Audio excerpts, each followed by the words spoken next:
I've had a couple of cases where I saw the presence of evil that I could say with moral certitude, this is not mental illness.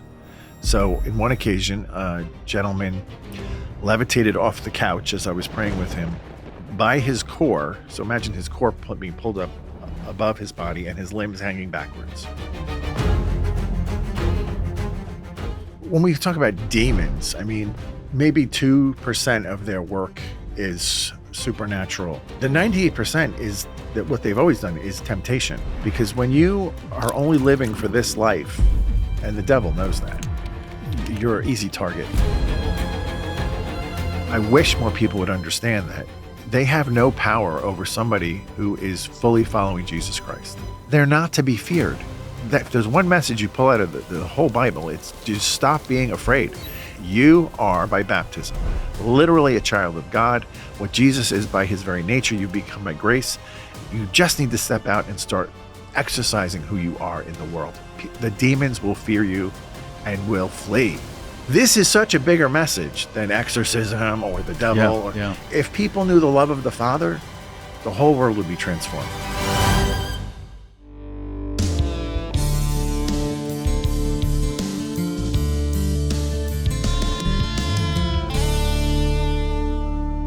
Hey guys, today's guest on the show is courtesy of our friends at CatholicSpeakers.com. If you're interested in booking him for a talk at your parish or organization, you can contact him at CatholicSpeakers.com, and the link is in the description below. Thank you. If you don't mind, open us with a prayer. Sure. So, Father, Son, and Holy Spirit. Amen. Heavenly Father, we ask you to pour down your Spirit upon this time together for this interview. We ask you to send your mighty angels with sufficient rank, order, and power to combat any demonic forces that are trying to upset this interview. We ask you, Blessed Mother, to wrap us in your mantle of protection. In Jesus, you'd cover us in your precious blood, that we would even be invisible to the enemy, that he would not even see us. And we ask you, Heavenly Father, to breathe your life into this interview, that it would be a life-giving message to the world that would draw many people back to your Son, Jesus. And this would give great glory to you. We pray this all in Jesus' name. Amen. Amen.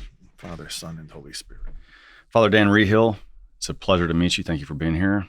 Happy to be here. Good to meet you too. I know from listening to you that there have been moments in your ministry as an exorcist where you said, this is not psychological. This is not a psychological phenomenon. This is demonic. And you can see beyond reasonable doubt that distinction. Mm-hmm. Tell us about one of your first or one of the most powerful examples of that, where you said, no way, this is not psychological. This is demonic. Because I think a lot of people say, come on, you probably are just confusing the two. Well, yes, until you're in the room. A lot of people do say that. The Code of Canon Law says we have to have moral certitude that it is demonic, that it is a demon or Lucifer is present, in order to do an exorcism. And the USCCB has interpreted that to mean they not only desire but mandate that we must have a physical, medical physical done on the person before an exorcism, as well as psychological evaluation. We're one of the only countries that does that. And do you agree with that? I agree with it in that I do it. Right. I'm not going to go against it. Right.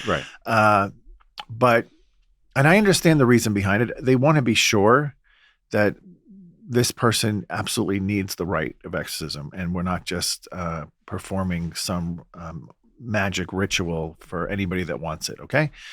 But I think if you are picking the right priest to be the exorcist, that they would have the proper training to understand and know when this is required and needed.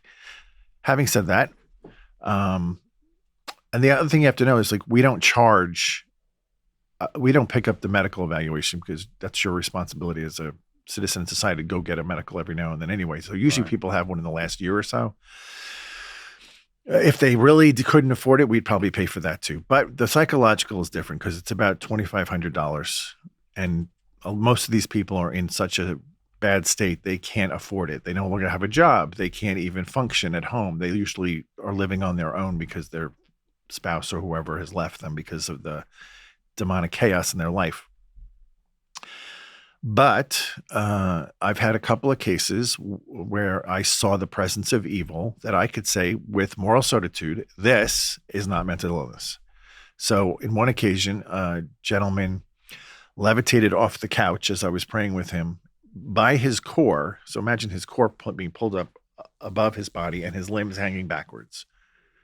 Well, okay. So there's no way any mental illness could get you to do that. Yeah. So we don't have to do the psychological for this person.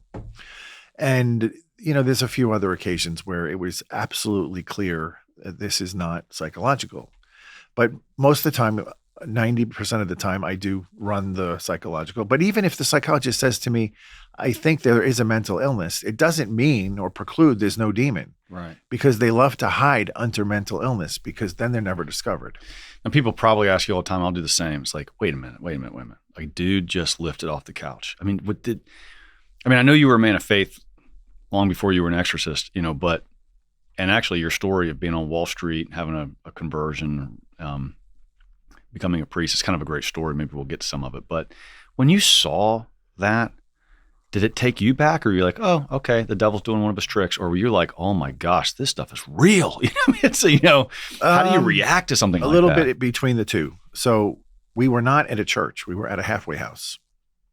And one of the rules when I was trained in Rome for this is, you do not do the ministry on the enemy's turf. Yeah. It's always in a chapel or your parish or where the Blessed Sacrament's reserved.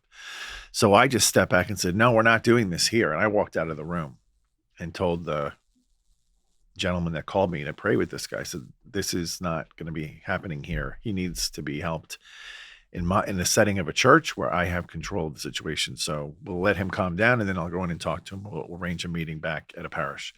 And that's what we did. Yeah. So have you seen that kind of phenomenon more than once? I mean, where you saw something that was purely supernatural, just no way around Yes, it. but it's not like the movies. You in the movies, they portray like a dozen things like that happen right in succession. Never seen that. It's usually one or two random things that happen in the midst of, there's always the screaming and yelling, the blaspheming, the eyes rolling back in the head, the foaming at the mouth is pretty common, but the other things are more rare.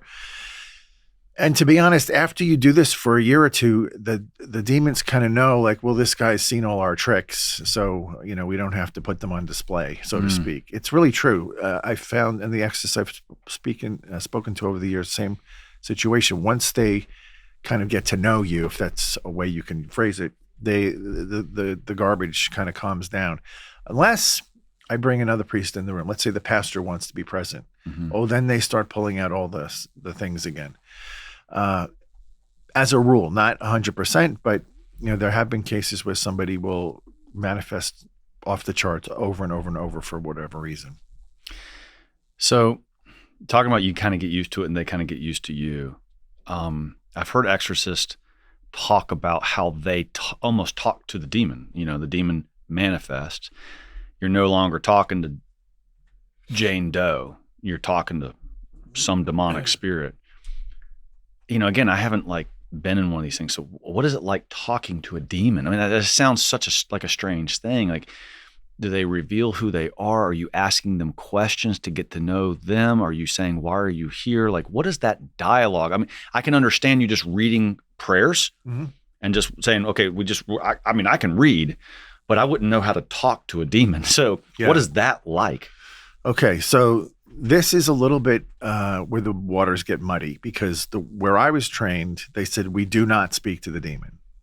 We command the demon, but do not talk to the demon. I mean, look what happened when Eve tried to dialogue with the serpent. It didn't go well. No, it didn't. Because they're infinitely more intelligent, and they also are pathological liars.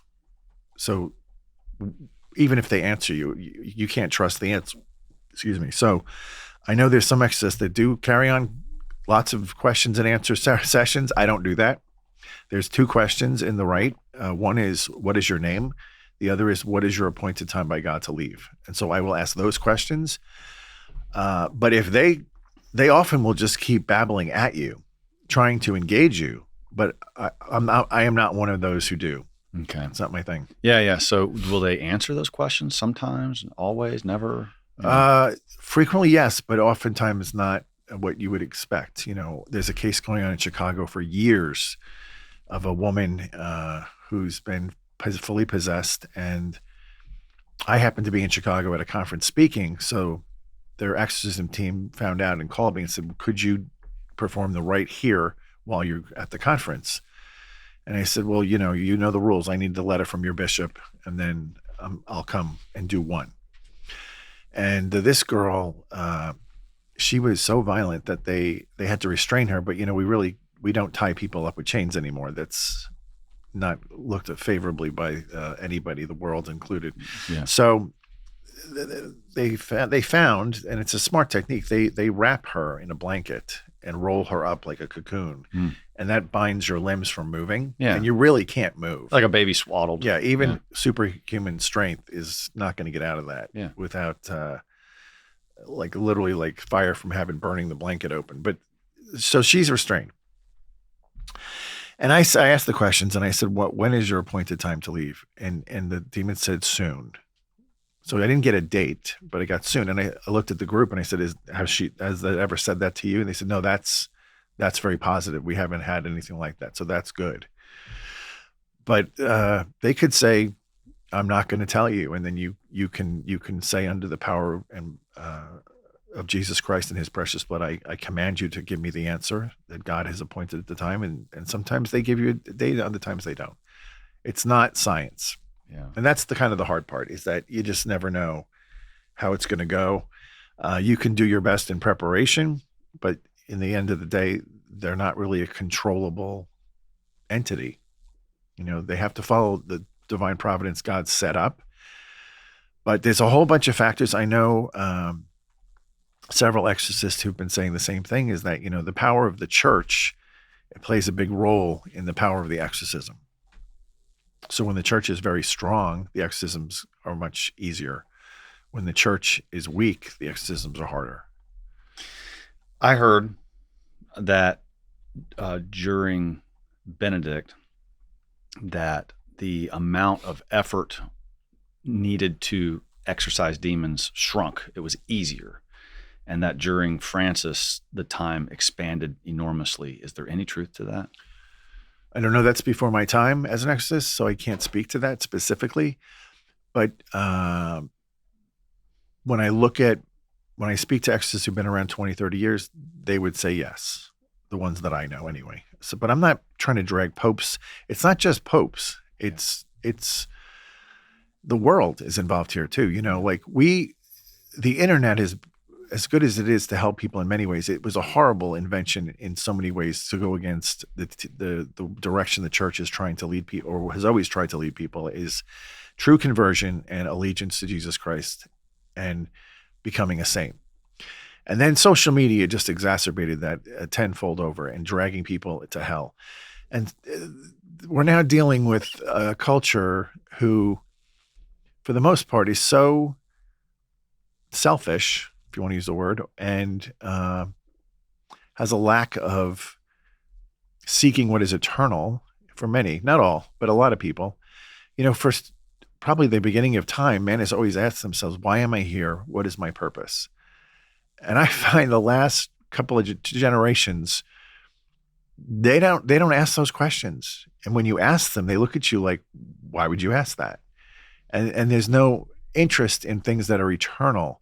They just can't be bothered. Mm-hmm. So that all plays into it, because when you are only living for this life, and the devil knows that, you're an easy target to manipulate, because if you're not seeking things eternal, all of our hope is on things that are of heaven, God, the Trinity, and all the promises Jesus made about that. If that doesn't concern you, then you are a prime target to be dragged down, if you're going to only focus on this life. Look, we just had this past week, Jesus Christ, King of the universe. Those two thieves on the cross, they're both guilty, right? Yeah. They both know they're guilty. One guy is like, if you're the Christ, save yourself and us. He's only interested in this life. The other guy says, remember me when you come into your kingdom, the next life. Yeah. He's concerned about getting to where Jesus is going to be. Those are the two, and we are the thieves, by the way. A lot of people say, I see myself as Jesus on the cross. I'm like, no, we're the thieves. Jesus didn't do anything wrong. He is the victim who is innocent, who was crucified. We are the ones who are on the cross guilty because we are sinners. So you're in one of two camps. You're either the one who's only concerned about this life, getting what I can out of here, or the guy who's saying, remember me when you get to your next life. I want to be with you. And who does Jesus honor? Thief number two. Yeah. We have to have that perspective. Yeah. And a lot of the 20s and teenagers, they're not there. Now we're seeing new pockets from Charlie Kirk of a great resurgence in faith in the youth. And that's a great thing. But there's still a lot of them lost. Hey guys, real quick, we noticed 80% of you that watch the episodes are not subscribed. So please do me the favor and subscribe and hit the bell for notification. That helps you get the content, but it also helps this amazing stuff get spread to other people just like you. Thanks for your help. Now let's dive back in. Saint Didymus, the very first canonized saint, I believe, is Saint Didymus, the good thief on the cross. Yes, imagine that. Think about that. So Jesus opens heaven, and the first person he takes with him is a thief? Yeah. Like, we don't think like God. He stole heaven. It's scriptural. Like God has said, you don't know my ways. They're far above yours. And it's really true. You would think it would be his mother or God knows who else. There's a million different people you could think of, but not a thief on the cross. Do you know Anne Catherine Emmerich's story? I do. Yeah, isn't that awesome? I preached it Sunday. Oh, really? Mm-hmm. Okay, you want to give the little, because they probably have no idea what we're talking about. Okay, so this German mystic born in 17... It's actually her set's right there behind your head. The there red you go, set. Right That's here. It. Yeah. She was born in 1774, died in 1824. Huge mystic, had the stigmata. And basically in these apparitions of Jesus and Mary, the life of Christ was dictated to her to write down, and she did. And in this story, when they're fleeing to go to Egypt, when Jesus is a baby, they're on the run. They're not leaving from home, so they're just bare minimum they have, and they stop to rest night in a cave. And in a cave is a family already in the cave staying there, and it's a husband and wife who are professional thieves, and their little baby who has leprosy. And Mary bathes Jesus in this little trough of water and for getting ready for bed, and swaddles him up and says to the mother, "Put your baby in the water." And she puts the baby in the water, and the leprosy is gone. And the next morning they move on, and that was the end of it. But that baby was saved by that water that Jesus blessed, which is a huge prefigurement for baptism, by the way. I don't know why that didn't get into the Gospels. Yeah. But he would have grown up knowing you were saved by a family that just happened to stop in the cave while we were in it. And then on the cross, I believe the Holy Spirit had given him a revelation of that moment, plus staring at Mary, probably possibly recognized her face from that flashback of childhood. And he realizes that this is the baby that saved me. And that's when he makes the exclamation, "Oh my gosh, this guy is innocent. Remember me when you come into your kingdom." It's incredible. It's so profound. It's so profound. I know. That's why the mystics, that's why we publish them, is these gems, I was talking to my little brother about these books yesterday, and he's like, "I wish everybody knew all the stories in these books." I know. I should do a little series on that. Yeah, we should. Mm-hmm. I know a publisher who publishes them. You're sitting in his room. That's awesome. All right, let me go back. Vatican II. I could be wrong, but my understanding is that the number of trained exorcists or exorcists like in the diocese just plummeted after Vatican II. It got really, really low. You could be wrong. I could be wrong. Let's think about it. Okay. So there's a progression to priesthood as a seminarian. Currently, I think it's sacristan, lector, acolyte, deacon, priest. There used to be exorcist. Really? Every single priest was an exorcist. Every single priest. So we went from 100% to like 1%. Okay. Yeah. Okay. Yeah. Okay. Yeah. Right. So, by the way, I'm with an Eastern Rite buddy of mine, Father Michael O'Loughlin, who's awesome. And I said, "Hey, what about your exorcists?" He's like, "Well, we're all exorcists." I'm like, "Oh." So the East kind of does it differently than we do. When was that removed from the tradition? Like, I don't even know what the words are. When did we stop calling them exorcists? Yeah, I think, well, they took that out of the formation. After Vatican II or somewhere around there? Yeah. Any idea why? It's a bad idea. It's like a bad idea, right? I can only speculate, but maybe they thought I was giving too much attention to the devil. I don't know. I want to give them the best possible light, and I don't know. Yeah. So I don't want to speculate, put something out there that's not true. Yeah. But I think looking back, it was a bad idea. Yeah. And so canonically, is each diocese supposed to have an exorcist? Yes. Do they? Canonically, I'm not sure about canonically, but I know that Pope Benedict mandated it. Every diocese must have an exorcist. And of course, they can skirt the issue by saying, well, every bishop is an exorcist. But is that exorcist practicing? Yeah. No. All right. So I'll add a question on that. So if a bishop is an exorcist, which, I mean, okay, they are by their office, right? Yep. But are they trained? Do they participate? Some, but not all. And so would they be, by their office, would they be more powerful exorcists, more effective than a standard priest? Oh, legally, yes. Okay. But it does go back. This is a sacramental of the church. It's not a sacrament. So the power is not within the essence of what's happening. It relies on the holiness and virtue of the exorcist person, the man, and his allegiance to Jesus Christ. Mm-hmm. Because let's face it, not every priest is holy. Having said that, when we look back at my patroness of my church is Catherine of Siena. So when the exorcist couldn't get the demons out in her day in Italy, they sent them to her. She's not a priest. Yeah. But she was so conformed to Christ, one look from her and they fled. So it's actually the most important thing is, and this is in every walk of life, this isn't just for exorcists, your union with Christ is everything. The closer you are to him, the more he reflects out of you to the world, the more power you have to repel demons. Yeah. Period. That's it. I don't care how much training, I don't care how much you could have PhDs on exorcism. It doesn't matter. If you're not walking with Christ and he is living through you, you don't have any power. That definitely relates to a father's authority over his own family. Because I'm sitting here, I'm like taking this personal, right? I mean, I've prayed over my kids when there's been issues and whatnot, and I believe every father should bless their children every single day before they leave the home. Nice. Every day. Because you're not only the guardian against physical evil. Someone comes attacking your door with a pickaxe, you're not going to just sit there and, hopefully you wouldn't just call the police. You're like, no, I'm going to defend my family. But it's the same in the spiritual realm. You're the first line of defense. That's it. And that's your job as a father. All right. So get specific with me. If I'm going to do that tomorrow before I leave the house, what does that look like? Am I making the sign of the cross on their forehead? Am I laying my hand on their head? Like, what am I saying? What am I physically doing? I tell people,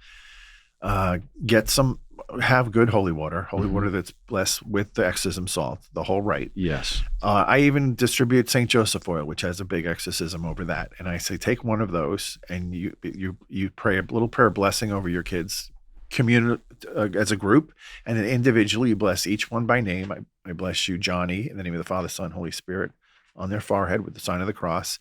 And you invoke the power of the angels to go out with them into the day and protect them. That's all. It takes a few seconds. Yeah. But it makes all the difference. Take me 5 minutes. Yeah, well, if you have 100 kids. I'm good. So same for my wife? Yes. That's pretty awesome.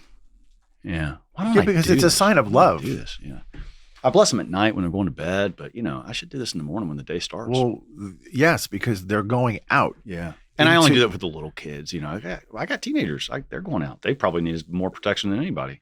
Yes. Yeah. And it's not, even the teenager is not going to say don't do that if they've been raised knowing they would love it. This is my dad loves me. That's why he's doing it. They would totally dig this. Yeah. I don't know. I'm going to do it. Doing it tomorrow. Do it. Great. That makes me so happy. Good. You just won. It's like, boom, it was worth coming. It's like, I'm definitely doing this.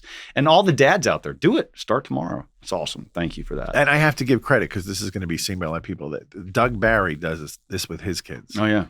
He just moved to Tennessee. Oh, did he? So we hang out now, the two Battle Ready guys. Yeah. And he has a book coming out. You have to get him on. I will. And it's about this whole premise of the dad being the first line of defense and what you need to do in your family. So this goes right to that whole point.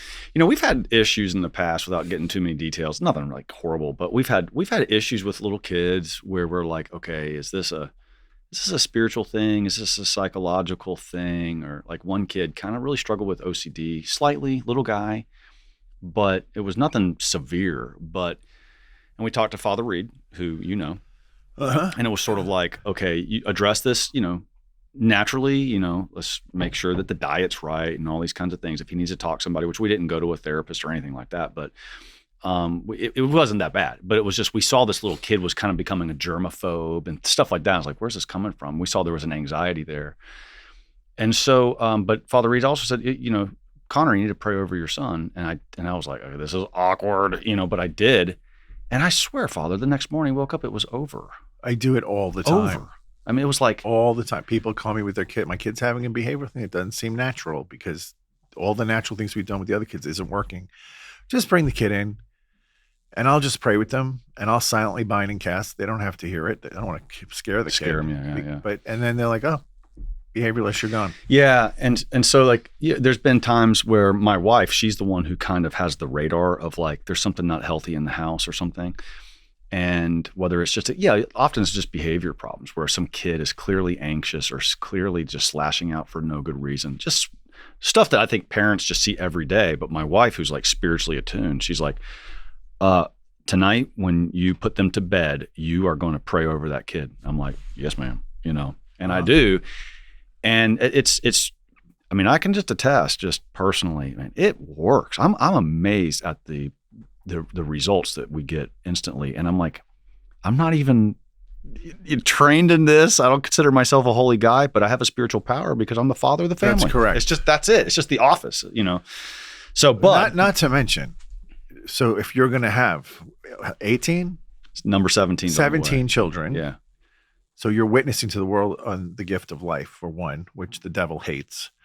And you're going to publish, I don't know, several million books of Catholic books and push those into the world. Yeah. Do you not think you have a giant bullseye on your back? Yeah, for sure. And how do you attack the father? You go after the children. Yes. Yeah. Because this is what he did. The Satan knows he can't take out God the Father. He's untouchable. Right. So he goes after the children. I will put enemy between you and your offspring. And then in Revelation, he went off to make war against those who bear witness to Jesus Christ and keep his commands. Yeah. That's who the battle's against. Yeah. Think about that. So that's not all Christians, because not everybody's witnessing to Jesus Christ, and the less are keeping his commands.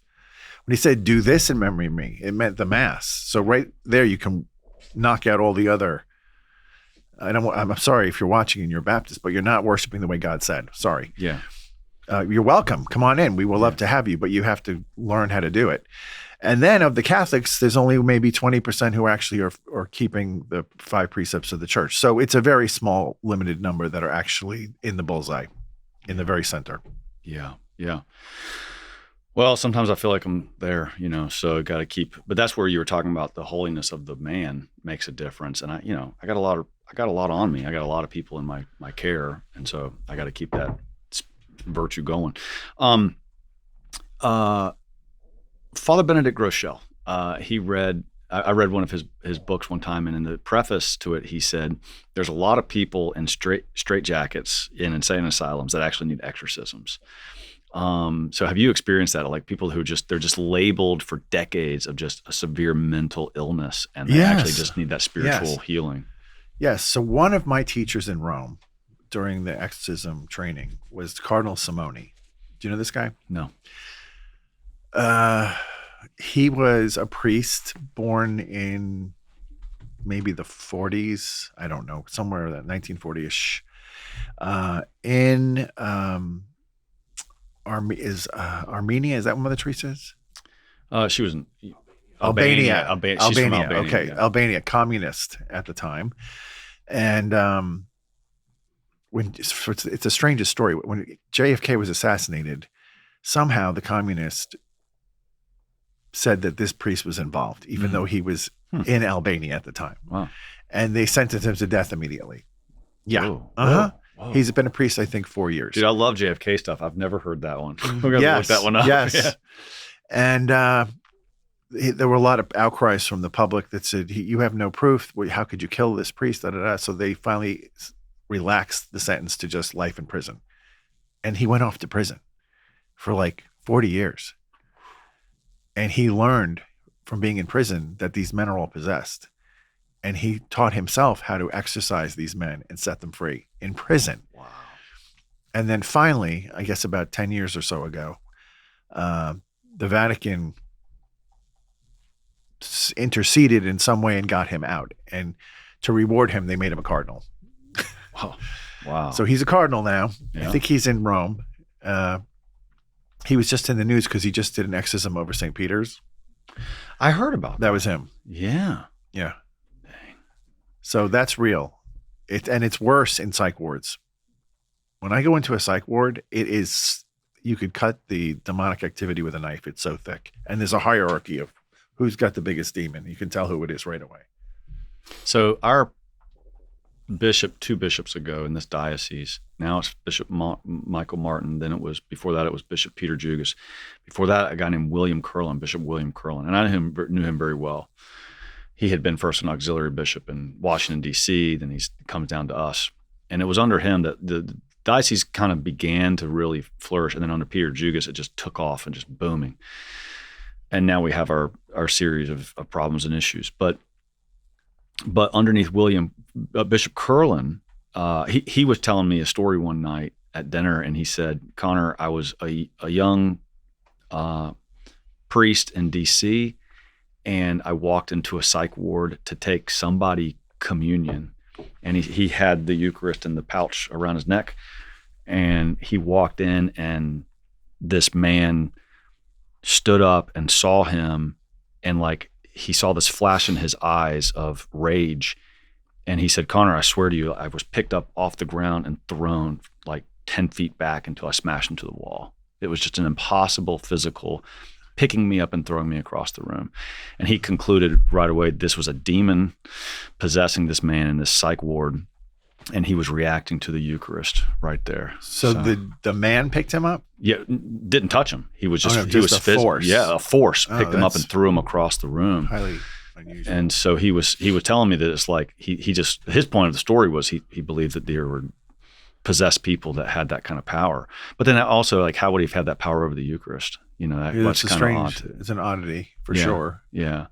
So, you know, I just don't know. Like, do priests, like, you go into, you said you've been into psych wards. I mean, like, how do you get called there? Like, family members call you and say, hey, I got my son's in there, or my brother, like, how do you end up in a psych ward to treat people? And then and you can't take them out because they're in the psych ward. Right. So what are you doing? So the family will sometimes it's the family is devout and they understand because they're going in there to visit them, and they'll bring the rosary to pray with them, and they get violently agitated by it. And that's the only thing they get angry about is the rosary. Or if they try to bring them communion, they get violently agitated. And so over a series of time and events, they can determine, they only seem to get really agitated when we try to do something that's Catholic. And then they get all bent out of shape. So that's when they say, we think this is more than mental illness. Can you go and see them? So that's when I go in. But would you do an exorcism there, like, because you have to, or, I mean, you're not on home turf. Well, you're not on home turf. So would you do it there because you have to?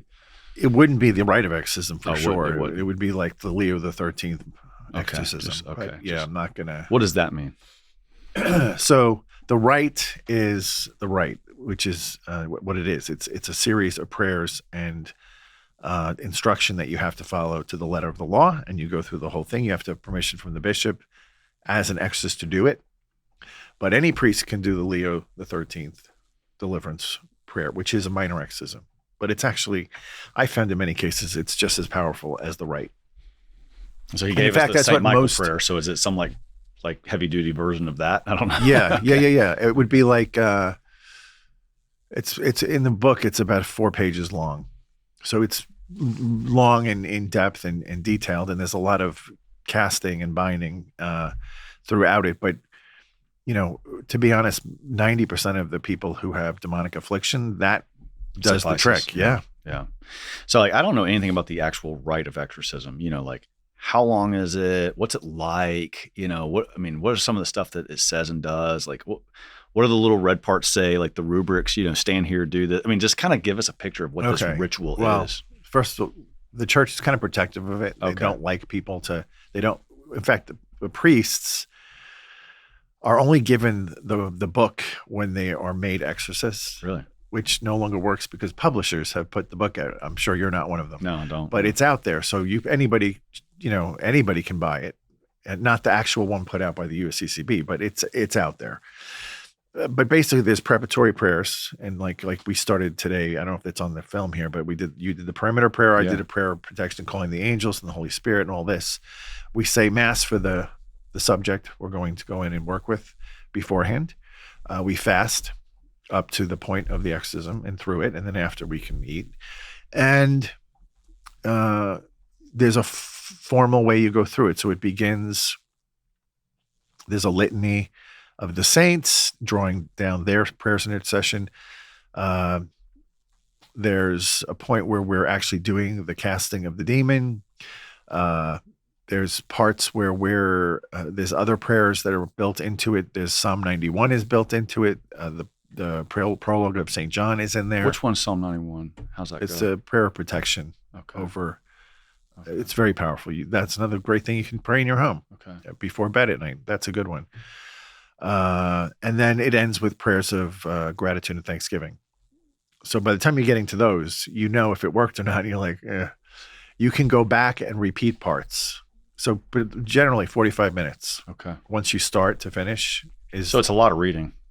And commanding. Yeah. Commanding. Yeah.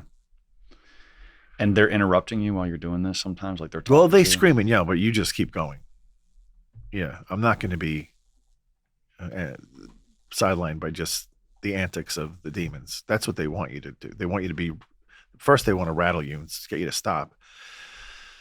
But if you've been doing it a while, that's going to happen. And then you just, no, I keep going. And you can say, in the name of Jesus, I silence you. And one of the opening prayers too is also to ask the Holy Spirit to come down and mute these demons, that they can't communicate with each other, and that they're left completely powerless to do any kind of retaliation. Speaking of retaliation, one of my questions was, have you experienced that? So, retribution or retaliation after it's over and it's like you're getting hit with something. Like, have you experienced that? Oddly, I get hit the day before. So the day going into the exorcism, I get completely fatigued and weary, and it's hard to even say the mass, but I just push through the day knowing this is why it's happening. It's because of tomorrow. And generally speaking, afterwards, and I do pray prayers against retaliation at the end of it. You do? I do. But sadly, it's usually my team that gets hit most after. It's like we were talking about. It's like they go after the children. Yeah. They suffer. I have a woman right now on my team who she looks like her face got bashed in. She's got a huge black and blue, and she got dragged down by her dog that smashed her into the concrete.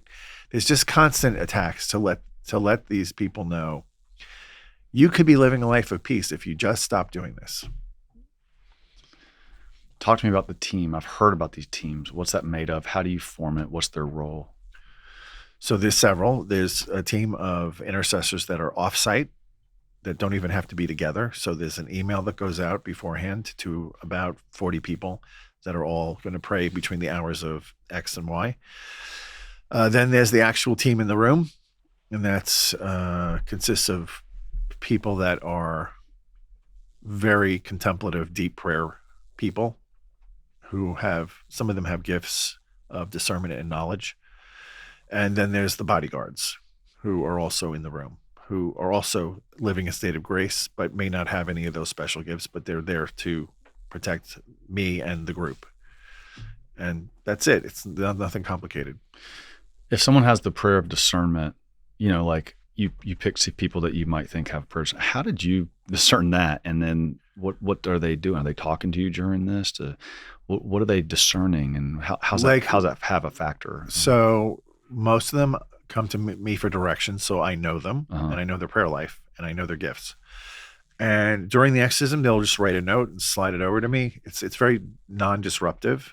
So like we're not just crying out things and screaming, "Oh, I think it's this." No, it's like I'm getting a sense of, and they'll slide a note halfway through and just say, and they're watching the victim because I'm reading. So I'm focused on what I'm reading, and I'm not always, I can go back and forth, but I'm really focused on what I'm doing. Yes. They're watching the reaction, and they're picking up cues from the reaction of the subject who's being afflicted, saying, you know what, they were really not happy about, Padre Pio being in the room or whoever. Mm-hmm. We also use relics.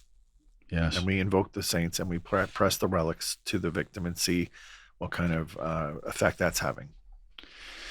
I've heard that the demon will kind of read the souls of the other people in the room and embarrass them by trying to throw out their sins. And you never know if they're lying because they're liars. But have you experienced that? Well, no, but my whole team goes to confession before. Mm-hmm. So okay, there's nothing to so out. Interesting. So if they've confessed, then the demon probably doesn't have access to it. Interesting. Okay, that makes a lot of sense. Do you hear their confession before? Are you the one doing that, or they go somewhere? Okay. They don't have to go to me, but usually it's just convenient. Yeah. What are given Hollywood or whatever, what are the biggest misconceptions that you encounter about what you do? I mean, we have a theatrical probably misunderstanding of it, or I don't know. I mean, just how do you respond to that? All right. So first of all, I know of no exorcists that are going off to haunted mansions at midnight in the middle of the woods during a thunderstorm to do an exorcism. You haven't done that? Never. Like, all the cool exorcists do that. I'm so uncool. I'm so uncool. So all that stuff you see in the movies, that is ridiculous. Okay. Nobody would ever do that. It's very measured. So the exorcism itself is a measured, deliberate series of prayers and actions. Yes. It is not random and like reactionary, which is what you see in the movies. Like, oh my God, they're doing this. We better do this. That's not what happens. And if that's the way it's working, then you're failing miserably because now you are under their domain of what they want to do. Now we don't do that. Yeah. That's the biggest thing. But overall, I think I wish more people would understand that they have no power over somebody who is fully following Jesus Christ. The best they can do is physically beat you up like they did with Padre Pio, but that's a sign that you're untouchable. Or John Vianney. Or Anthony in the Desert, or the list is long and wide. But they're not to be feared. I mean, if there's one message you pull out of the whole Bible, it's just stop being afraid. If you believe I am God, not me, but God, and I made everything, and I can do anything, and I'm omniscient, and I am all present, and I am all loving, why would you be afraid? There's no reason to be afraid unless you're working with the other guy, and then you should be afraid. So like, we have to stop being afraid. If we knew our identity, and this is the biggest thing I do when I speak at conferences around the world, your identity is everything because you are, by baptism, literally a child of God. What Jesus is by his very nature, you become by grace. You just need to step out and start exercising who you are in the world. The demons will fear you and will flee because you know who you are. I think we've all been, not all, but many people have been deformed into thinking we're powerless, we're weak, we're targeted, something horrible is going to happen to me. And that really is sending a message to God, like, you're not big enough to protect me. And that's a problem because now we're not even recognizing him for who he is. So you're seeing? Yeah. I mean, we're actually, the society, we have a pandemic of victimization. And so we even have that spiritually, where we're victims, and as we forget that if you're truly living the state of grace, with the sacraments, you have nothing to fear. And so you're not a victim at all. Well, it's okay if you're a victim. You can be victimized. I was victimized as a kid. There's no shame in saying I'm a victim because something happened to me that I couldn't control. I'm a victim. Jesus, we say in the Eucharistic Prayer 1, this holy victim, this spotless victim, he was a victim. But there's no shame in being a victim when you're offering everything that's happening to him on his cross so that in our sufferings, he can convert that to grace to save souls. So when I'm being crushed, I have more power than when I am having a great day, as St. Paul would say. Twisted the words a little bit, but that's the genesis. So on the note of like how you became an exorcist and why you're a good exorcist, you just brought up, I wasn't going to bring up, but you've talked in many other podcasts about how you were abused as a kid. You've spoken openly about that. I mean, you can say whatever you want to about that or not, but how does that factor in to the man you became, to the exorcist you became? I mean, is that all baked in? And I mean, does this make you more attentive to evil or more sensitive to evil? I mean, it's such a major thing. Usually God uses major things in major ways, and so what do you do with that in your mind? Well, everything that we endure through life, whether, we choose it or not, can be used for God's glory if we give it over to him. Mm-hmm. And that's not really taught that often and that well. And so a lot of people who've been hurt don't know that. Mm-hmm. When if they knew that, one, it would give a value to what they endured. And two, if this is when you can identify with Jesus on the cross, is when you're being unjustly victimized and hurt, like a kid. Yeah. Then I'm saying, look, this is an innocent that was hurt. But even in that, you can say, all right, well, I didn't like what happened, but God allowed it for a reason. So what's the reason? And it was a permissible will. Why? So eventually I got to the point where, as a man, where I asked him, I'm like, well, why did this all happen? What was the purpose of this? And he flipped it back to me and said, can I ask you a question? And it's the strangest thing because, when I'm speaking to God in prayer, he's asking questions all the time. He never asks. In fact, asking if you can ask a question is a question itself. So I'm like, why would you do that? You've never asked before. And he goes, because I want you to never forget what I'm about to tell you. I go, okay. And he said, if I could take you back to being 10 years old and erase the abuse and let you live your life without it, knowing all the good I brought out of it already and so much more in the future, would you change your life? And I had to think about it. And I said, no, because I'm good. I'm fine. This doesn't afflict me in any way now. And I do see all the good you're doing because he's bringing me other people who've been through this, who then through prayer and some kind of fatherly help, they get set free from it and then they're healed, and this is a process of bringing healing into the world. And in fact, I was wrestling with not having children in the final stages before final vows when I was religious, and I couldn't commit. And it was in prayer with God the Father where he said, life is a great thing and life is beautiful. And I gift life to people to bring new babies into the world, not only to populate the world, but to populate my kingdom. But what good is a life if it doesn't make it to heaven? And so Jesus, by opening heaven through the cross, chose a path of life that would be different than the biological path. That all new life comes through the cross. Yes. And that's what I'm offering you. And I'm going to make you a priest that will be able to, by this weapon you now have in being healed of this abuse, can now be a tool for your toolbox to heal other people who've been hurt the same way. Would you want to do that? And I said, I can do that. I'm in with that. Let's do that. Hey guys, real quick, I know you're enjoying this podcast, but there's somebody else out there that might really need it as well. So please take a second and think, family, friends, who is it that needs this particular content today? Take a second and send it to them. It's a great work of evangelization. Now back to the episode. Two things. One, it was St. Francis de Sales who said, if all the crosses in the world that people carry, so you got 8 billion crosses now, were piled up on a huge mountain, and you went through the whole mountain and looked at every one and chose the one that looked the easiest to you, the best one for you to carry that fit you the best, you would actually choose your own. Oh, really? Yeah. And so it's like it's custom made for you. God knows exactly what he's doing. It's kind of a nice image. Yeah. Secondly, I missed somewhere along in my preparation that you were religious. I missed that. So what were you?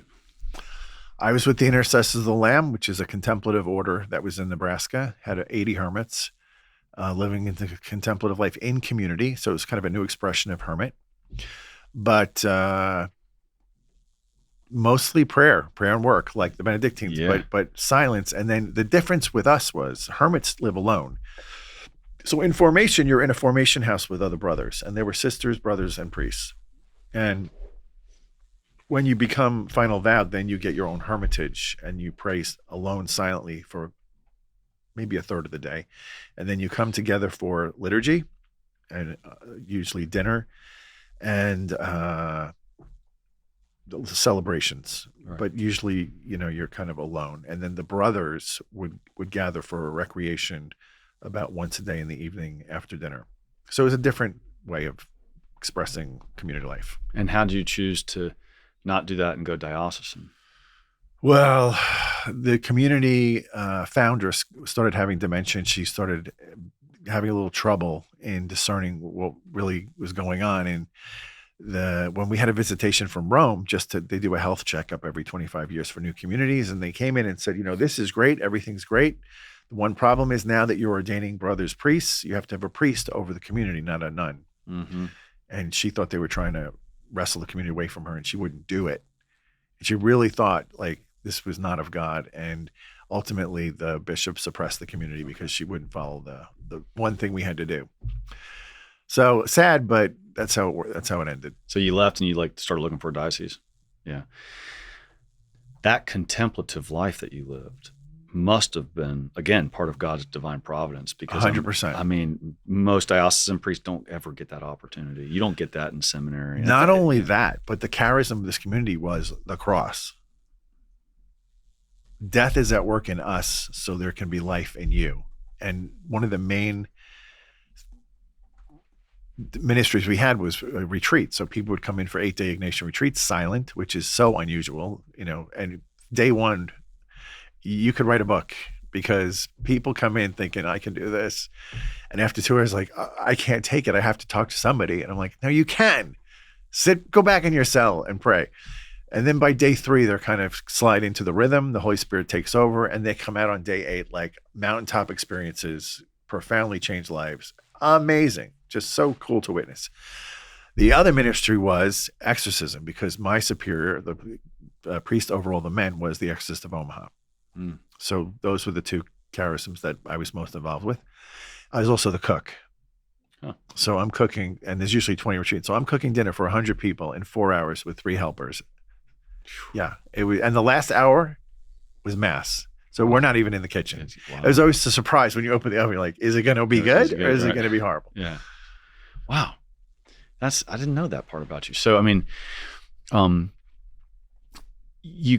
I have heard you keep a pretty regimented prayer life yourself still. And A, that's probably good for anyone to do. B, you got that ingrained in a contemplative community. And C, as an exorcist, you probably got to up your game constantly to, fight off the bad guys. So tell us about your daily routine, because I think it's kind of impressive, I guess is the word. Uh-huh. Well, my alarm goes off at 4:15. I get up. I go into the kitchen. I take these peptide shots in the morning in my belly. Okay. I self-inject. I put out the dog food. I go wash my face, take a shower, shave, come out, put on the coffee, take the dog out for a walk, come back, write the homily for the day, go over to the church at 5:30 and set up for adoration and mass, and then have adoration from about 5:30 to 7 is my time. Public adoration starts at 7, but people have caught on that I'm there early, so a lot of people show up at 6.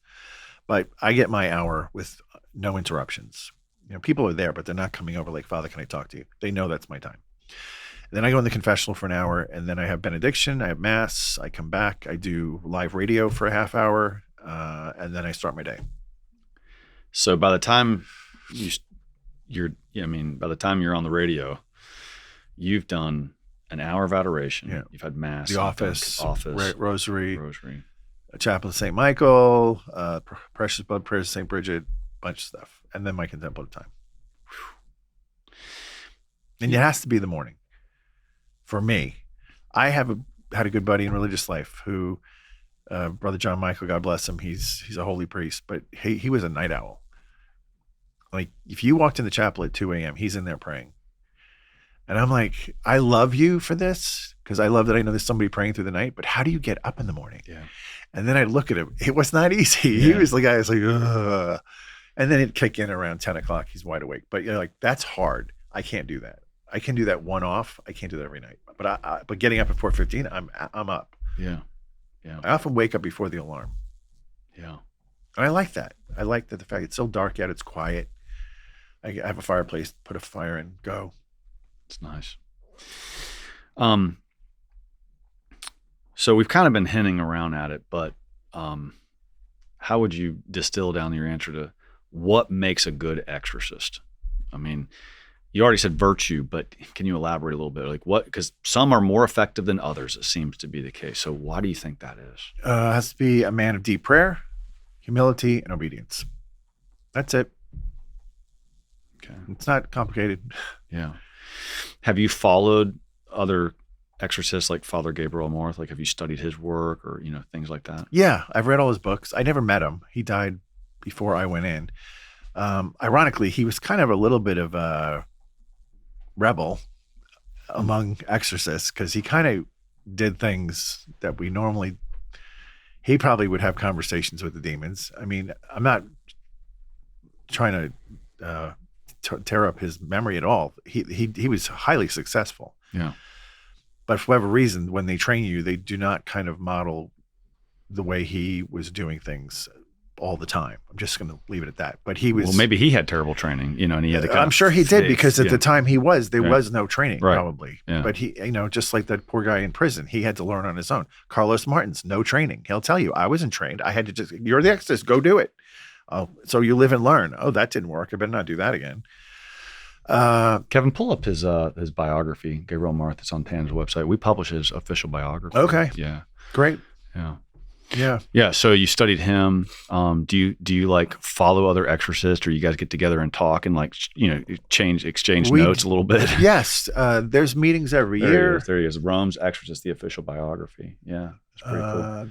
There's one coming up. A couple of months. I'm not going to be able to go to it, but there's a summer one and a winter one where there's a gathering. In America, there's also one in Europe for the International Association of Exorcists. I don't know everybody. I know a few of them. I could call maybe 4 friends, and that's it. But we're acquaintances. Yeah. Sometimes we share cases, but it's not something that happens a lot. How were you approached, assigned, appointed, whatever the word is, about being an exorcist, and what was your reaction to this? So I was doing deliverance ministry for the diocese when my bishop that made ordained me died. And so then there was a gap where we didn't have a bishop, and then the new bishop was appointed, and he came in, and I won't do deliverance when I'm not under the authority of a bishop. Mm-hmm. So it stopped. And so the priests that were calling me for help, I'd say, I can't do anything. There's nobody here I'm not just going to do them on my own. So when he finally showed up, he started getting all these phone calls. Can you send Father Dan? Can you send Father Dan? He's like, why? What is Father Dan? And they go, well, he's doing the deliverance for the people that need help. So he contacted me and said, are you the exorcist? We don't have an exorcist. Why not? Well, the prior bishop didn't think he wanted to put all that responsibility on one person. And he said, well, I kind of feel like you're fighting with your hands tied behind your back. Go to Rome, become the exorcist. So every exorcist is picked and chosen by the bishop to do the job. And I would say if you're going to lobby for that job, you're not going to get it. Yeah. It just seems like people that want to do it might have a weird fascination with evil that may be off. I don't know. Is this something you think you'll always do? Or Nope. Are you going to Not always. I already had that conversation with the bishop that this is not a infinite job forever, because it wears you down, and it's I don't think it would be how I mean, Gabriel did it till he died. I don't want to, and he was full time. This is one of the many things I do. I find that this ministry is so dark, and there's a lot of repulsive things you see and hear, and that go on in that whole lifestyle of people that get involved with the satanic, that is not healthy. And so for me, it's balanced by I'm the national director of Radio Maria. So I have another job where it's all about Our Lady and getting the word of her son out to the world. And that kind of balances the darkness for me. Yes.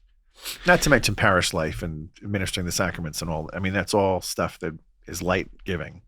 On that balance side of things, at TAN, I have an unofficial policy, but whenever we publish something about demons or hell or something like that, we try to publish at least 3, maybe 5, books about heaven, joy. That's happiness. A good policy to have, because you can see already, like just in this interview, we focus mostly on him. Yeah. And because that's what gets the people tuning in. But if people only know the power of God and what he can do, and I wish we have to put out books on miracles. We do. We publish a lot on miracles. I love them. I want some of those. Yeah, I got send those to me. Yeah, they're amazing. Because and that's what we have to preach in our homilies about these miracles that God's doing. Eucharistic miracles, incorruptibles, weeping statues. Like we got and stuff happening Guadalupe. Even today. Modern day things still going on. People don't understand that God is still alive and active on his throne, and he's in the miracle business. He loves to do miracles. Yeah. To just drop a little ray of light into your life to let you know, I'm watching every moment of your life. Do you know that? Yeah. You definitely seem to, and many things you've said, you seem to have an awareness of when God is speaking to you. I do. Help us understand the difference in my own inner voice and God's voice. Well, there's 3 actually. There's you, God, and hell. Okay. And they all have access to your thoughts. So when teaching this, how to hear God's voice, it's all about discipline and holiness. So you have to have, your soul should be in a state of grace when you're trying to talk. It doesn't have to be. Certainly Saul is out there terrorizing Christians and he's hearing from God, why are you persecuting me? But if we're seeking God, he will always respond with a gentle kindness and love, even if you're in a state of mortal sin, but you're seeking him. That's the first thing. So there's kind of gifts and rules of discernment that I even have a packet I give to people when they want to learn how to do this. And it's quieting your soul. It's being in a state of grace. It's being in a place of silence and solitude. Get rid of the phone and all that. Go into a quiet room. Tell the kids, please leave daddy alone for 20 minutes. I'm just going to have a little conversation with Jesus, and that's my time. And then for men, I find it's easier if you get a notebook and you start writing down what you're saying to God. And the first thing should be you're approaching him saying, good morning. It's your son, Daniel. Here's the things I want to tell you I'm so thankful for today. And begin with gratitude and all the things you're grateful for, as much as you can. I mean, it's endless list. So pick, the top 10. And then you say, here's the concerns I have for today, because there's the things I think are going to be difficult for me today, and I'm going to need your extra help and support. And I know you're going to be there, but I just want to put it out there. And then say, now, what do you want to say to me? What do you want to tell me today? And here's the tricky part. Writing helps focus your energy on what you're actually thinking. If you're not writing, it's easy for distractions to come and steer you all over the place. Yes. But this actually works. If you're writing, and you just say, Lord, what is it? And then what's coming to your mind? Is there an image? Is there a memory? Is there a song? Is there a scripture? Is there what? And just start writing about it. I see you're showing me this, and just start going. And I find it leads you into hearing him to the point where you're actually writing and he's giving you what he's telling you is coming to you. And I said, when I was being taught this by my superior, I said, this is never going to work. This is ridiculous. Are you kidding me? What is he going to say to me? And he goes, well, you're under obedience to do it. Just go do it.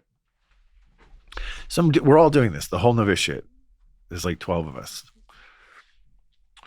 And then about a month into this, John Michael, the night owl, gets up at dinner with 100 people, and he says to the spirit, can I share something I got in my holy hour from the Lord?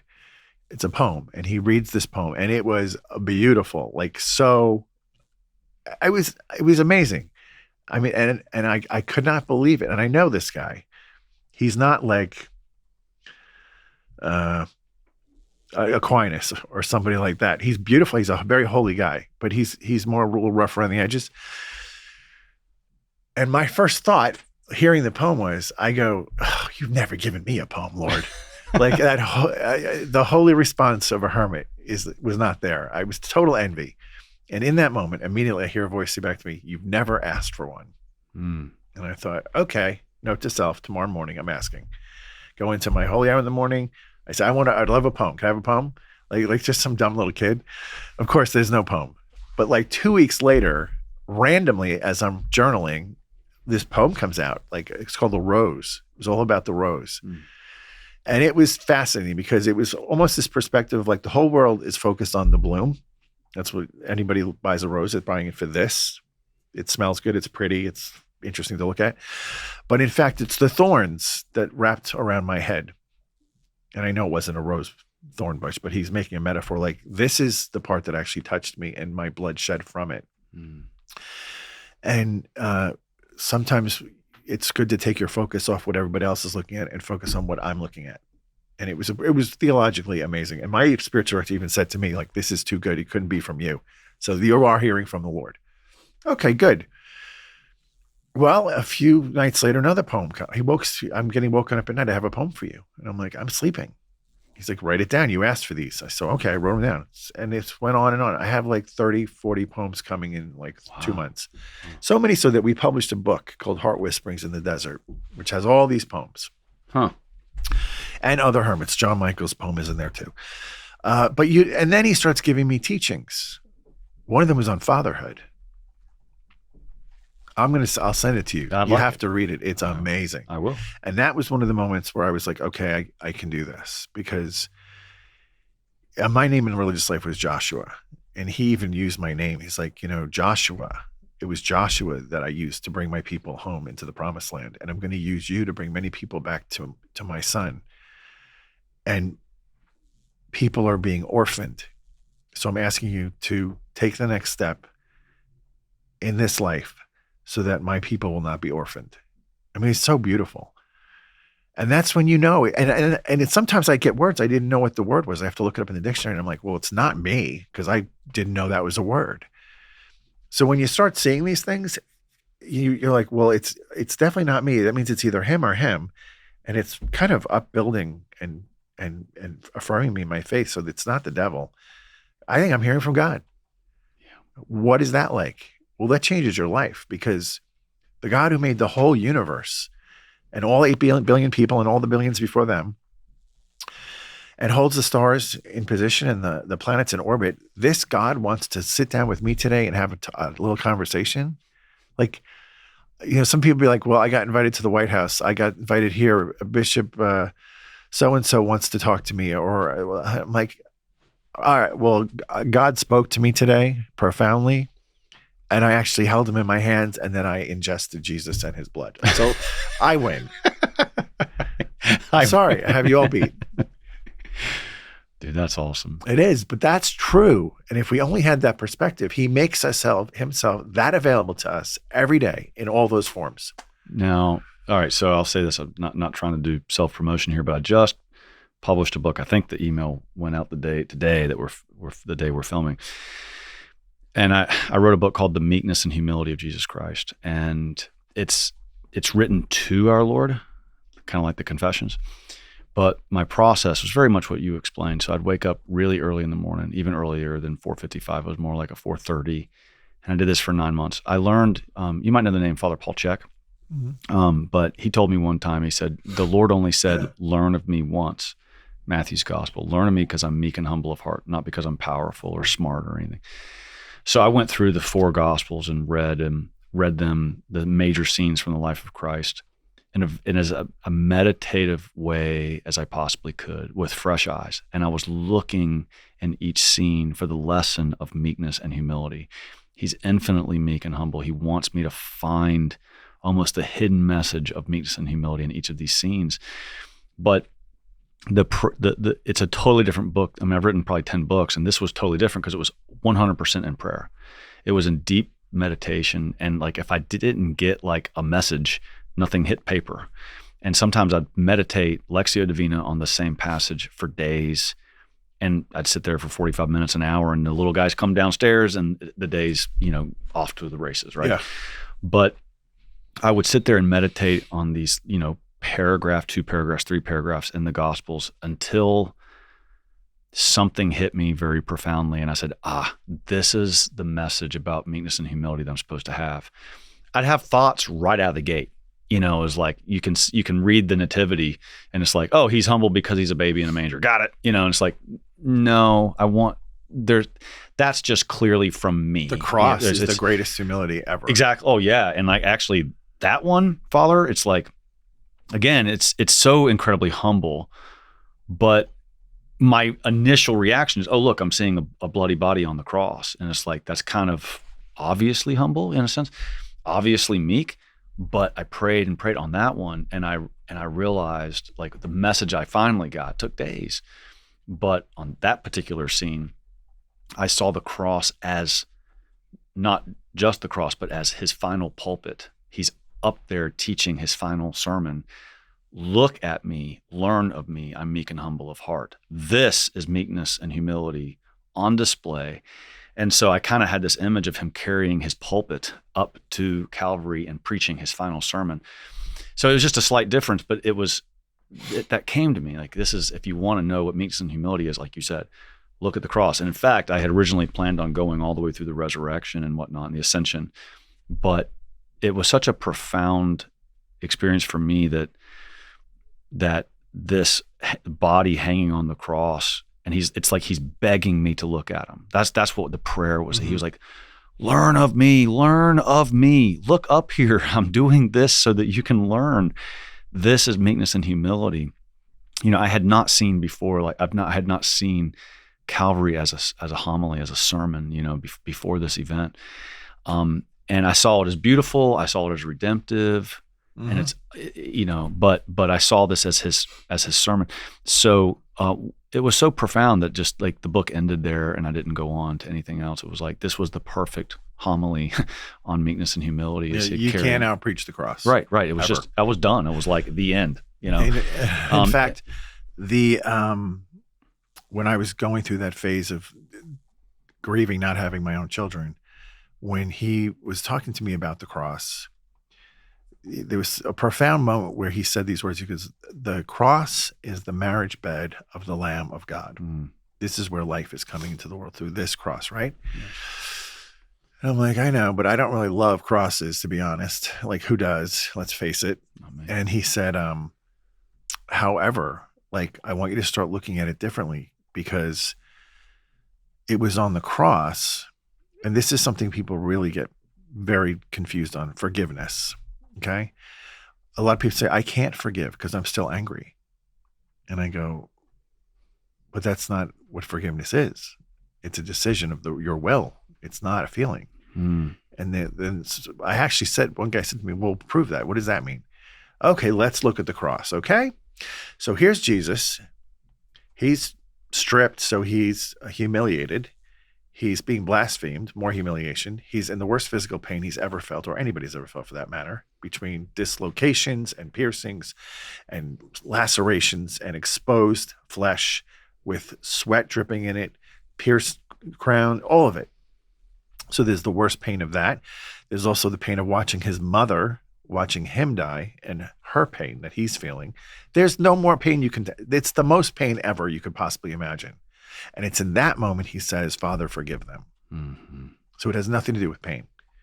It has to do with the decision of the will for the good of the other, that's what love is. And so when people say, I can't forgive, I say, you can, but you have to choose it. And you can do it. So you just say, Lord, I'm in pain, but I'm choosing to forgive. And I ask you to forgive this person that hurt me, and bless and heal them.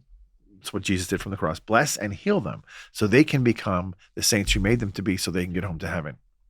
And if you pray that every time you have the bad feeling with the memory of the hurt, eventually God does the work he's trying to do, and he will not only heal you, but them.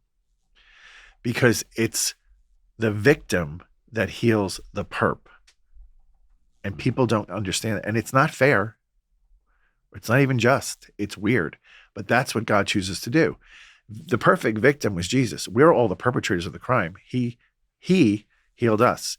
And when we're hurt, we can, in that pain, through the mystical body of Christ, which we're part of, extend the same graces in a lower magnitude that Jesus extended from the cross in getting healing for the ones who are doing the hurt.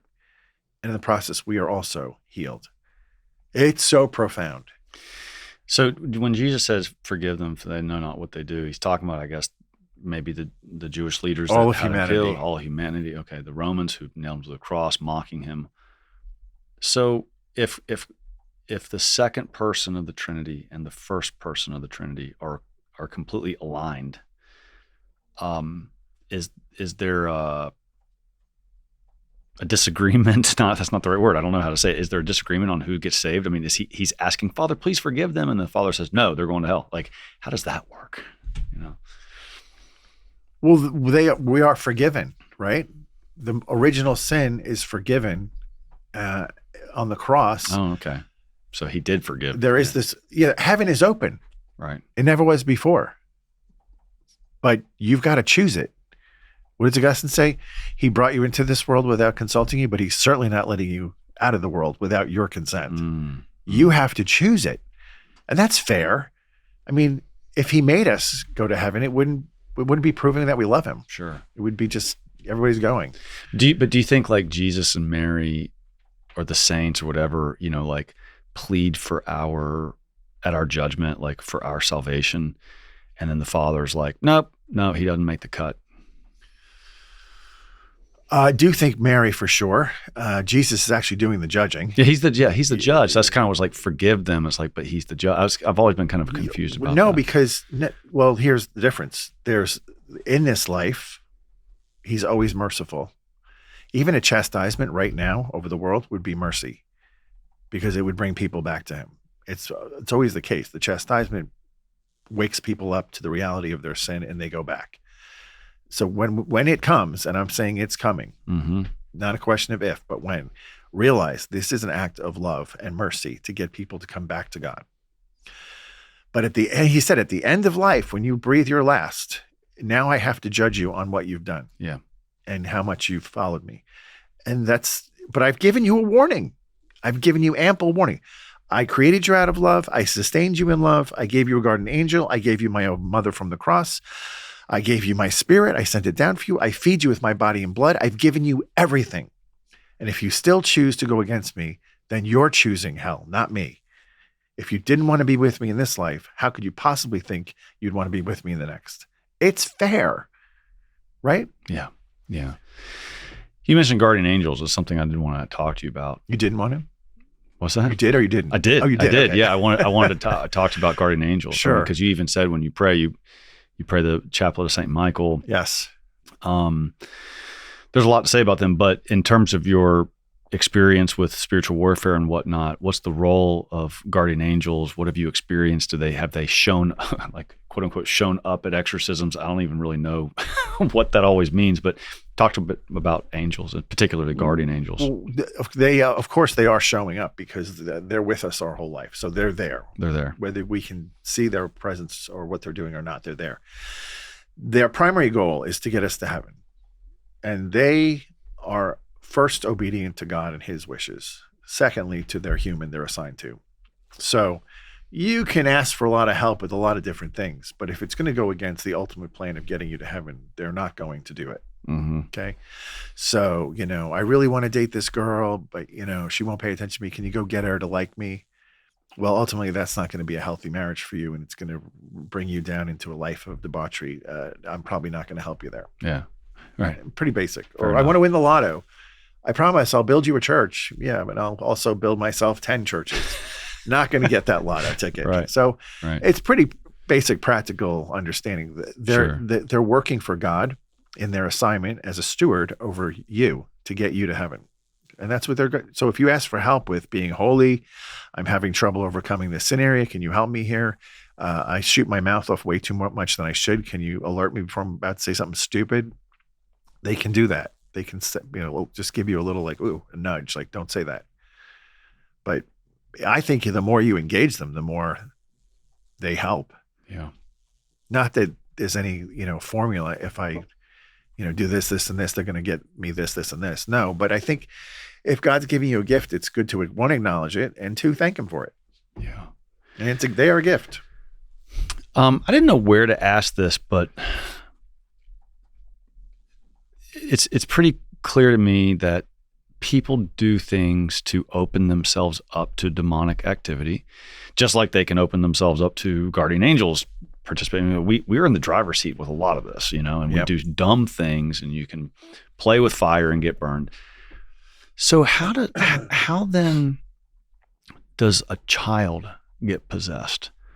I mean, how would that happen when it seems like they're barely able to make these kinds of decisions? I can understand a 40-year-old guy who's playing with the occult or something and, plays with the Ouija board every weekend with his buddies. Like, I kind of get that, but you do hear about some rather young victims of this. And how does that work into the justice of God and the mercy of God and the virtuous life being, a good defense to the demonic assault? What do you do with that?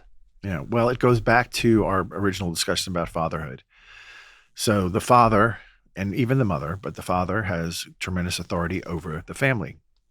So when you have a father who is living a life of debauchery and prostitutes and gambling and drinking and drugs, he's opening the door for not just himself, but the whole family. Wow. Okay? And on the worst end of the spectrum, you have satanic ritual abuse in which they're consecrating that child to the devil for power and money and things like that. Do you know that happens? Oh, yes, I do. What else can you say about that? I mean, it's horrible. So the authority you have in like choosing to baptize your child, even though the child didn't choose it, it works on the flip side as well with evil. So you can choose evil for your child that would cause harm to the child, even though it doesn't seem right or fair to the child. So is this is it held against the child? No, they're innocent in the ultimate plan of salvation. I think God would look on that child as a true victim that was not responsible for any of the evil that came to it because it was not the child's choosing. I had a guy in prison who I was in prison for one summer as an assignment. Young, like 22-year-old, and smart, addicted to drugs, heroin, and had AIDS. Had like a 1-year-old. Wasn't married to the girl.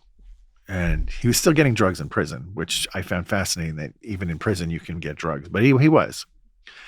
And I said, well, how did you get here? I don't understand how somebody so young can be this far like into all this. Yeah. That's easy. That was my father. My mother left when I was born. And my father was not a good man. And when I was like 7 years old, he took me to a brothel to make me a man, left me with the hookers, and made me smoke crack cocaine. And that's how I learned to be a man. And I've been doing that since I was 7. So I looked at him and I thought, oh my gosh, like this kid had no chance. Yeah. None. There was nobody to help him. And now he's in prison dying. And I said, and he hated his father. I mean, the hatred for his father was the biggest obstacle that summer, was to get him to forgive his father. Mm-hmm. And we did that by the end, but that was the major hurdle. And here's what happened. This is why he did it. I said, I hate to tell you this, but your little boy that is the center of your life that you love so much, or you say you love, he's going to hate you as much as you hate your dad, because you checked out on him. You did your thing. You died before he got to know you. You left him as an orphan, and he's going to hate your guts. And that crushed him. And I said, and he was crying. I said, would you want to change? And he's like, yes, I don't want him to hate me. You have to stop the drugs today. I'll pray with you to stop the drugs, and we'll ask the intercession of the angels and saints to stop you today from taking the drugs. You're going to write a letter to your boy every week for the rest of your time alive. You're going to hit all the milestones, all the birthdays, when he starts dating, when he starts going off to school, when he meets the girl of his life, when he wants to get married. You're going to write letters for all these events. We're going to send them all to his caregiver to hold on for each of these events. So as he's growing up, he'll get to know you and know you cared enough to write the letters. He did it. Wow. Gets me right there every time. Yeah. Yeah. That gets me there. That's amazing. Amazing. Hopefully that boy grew up knowing his dad cared. Yeah. How long ago was this for you? Gosh, I was in the prison in 2003. Okay. So he's a young man now. Yeah. Yeah, he is. About the same age as his dad was in prison. Yep. It's incredible. What is it in pop culture or deep state or however one wants to call it? What is this about the satanic need to corrupt the young, to injure the young, to sacrifice the young? What is that all about? Well, that's a hatred of innocence. You know, the whole goal of Satan is to destroy and defile all that is good. Mm-hmm. Why? Because all goodness reflects God. Mm-hmm. So if we can turn everybody into a stained, marred, twisted version of God, then that accomplishes his plan to let God know. See, he can't hurt God, but he can hurt God's children. And so by defiling what is good and holy, he puts his thumbprint on everybody. Like, look, they're marked with me, not with you. They have my mark on them. Tan Books is here to help you become a saint. That's why we do everything we do. We publish thousands of titles, literally, that are specifically written to help you get to heaven. Everything from the lives of the saints to the writings of the saints, the greatest doctors of the church, the great spiritual masters, Alphonsus Liguori, St. Francis de Sales, and so on. So please come to tanbooks.com and find the book that God wants you to have right now so that you can get to heaven and be a saint for eternity. All right, so we've covered a lot so far. We've talked about everything from your personal story a little bit, the training, what an exorcism's like, the rite of the ritual. I was hoping to focus a little bit more on the kind of cultural things that lead to an exorcist having job security, for lack of a better word. There's a lot of things in our society that are out of whack. I mean, evil's always been prominent, but there's unique challenges today. Let's start with AI. I mean, this is a brand new thing. How does an exorcist see this as a threat currently and for the future? Well, the demons have always enjoyed tampering with electricity. We know this. Lights, printers, computer issues, all electronics in your home, they can mess with to make your life irritating and worse and bring fear into the house. But now we're going to give it a voice and let it speak to you as well. You know, just like the serpent spoke to Eve. Now we're going to actually let it talk to you and manipulate your mind with words. And we know the word is so powerful because the word is God. The word is so powerful. And when we look at the way God revealed the word to man and how he even told Adam, name all these species, that they will have names, that you're going to have dominion over them. And now we're going to let this thing potentially be hijacked by demons and speak to humanity with words. Terrible idea. Terrible. Are you smart enough to discern, is this AI or is this a demon? Mm-hmm. I'm not. I mean, I can tell over time, this thing seems to have a mind of its own, which means it's not the AI or the computer. But once it has a will, it's now a person. It's not a computer. And a person in the sense of having an intellect and a will. Doesn't have to have a body. Demons are persons, but they're not bodies. So I don't think it's a great idea. I realize it's helping people write their speeches, maybe even homilies, all sorts of things. But in the end, if you're going to start depending on this thing, see, the whole problem with all this technology is we're dependent. The more life gets easy, the more we become dependent on it, the less we're actually using our own facilities to get the job done. So with each integration and upgrade in technology, man becomes more lazy. Mm-hmm. So instead of walking to work and working in the field, I now go to the gym to walk on the treadmill. And then we get the car, and then we get this. Now we have airplanes, then we have this, then we have technology. Now this thing is going to do everything. Now it's going to pick and choose. Now it's going to serve us. We go into airports now. They don't even have waiters. Yeah. You go up to an iPad and you punch in what you want, and it brings it. Somebody comes out and throws it in front of you. Then they want a tip. Yeah. You didn't recommend anything. You didn't do anything, but you threw it down in front of me. You want a tip.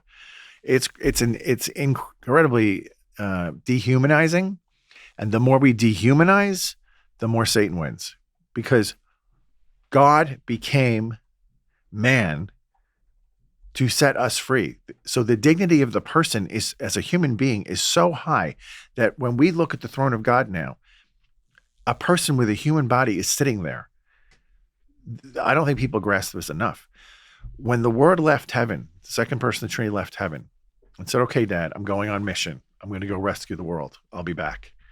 He leaves, he comes down. We all know how the story goes. And he ascends back to the throne of heaven with a human body that's sitting on the throne, that will always be on the throne. He forever took humanity back to the throne of God. That's how much he loves us and how he made us. And the more we dehumanize ourselves and humiliate ourselves by putting machines over us, that's never going to go well, ever. The virtual reality is going to be a very serious problem. I mean, everyone knows that pornography is off the charts. I asked a priest one time, what percentage of confessions by men in your parish include pornography? And he said 90%. And I was like, oh my gosh, I didn't expect that, But when the virtual reality kicks in and people are able to put on the goggles and just basically experience a whole nother life, we're already doing this for sports and everything. I suspect it's being done with pornographic images. I don't know, but I would think that is just a whole nother sensory experience that is going to make it all the more easy for demons to use to get into a person. Yeah. And it's, when we talk about demons, maybe 2% of their work is supernatural or extraordinary, if you want to use that word. The 98% is that what they've always done is temptation. Mm-hmm. Okay. But through these vehicles, that becomes part of the temptation now, that I can put on a goggle and think there's a woman in the room with me doing these things with me. Well, let's get into that for a second, because by far the greatest thing that ever happens on the planet every day is the Mass, where the victim of Jesus on Calvary and his offering to the Father of his body for all of our sins is made present at every Mass, and then the bread and wine are turned into his body and blood, and we are fed for this journey through this life towards the shores of heaven. That will always be the greatest thing that ever happens. And so in my county, I'm the only Catholic church in my county. I was only a Catholic priest in my county. And I would tell the people at Mass, I go, so the greatest thing that happens on the planet today is happening right here in this building.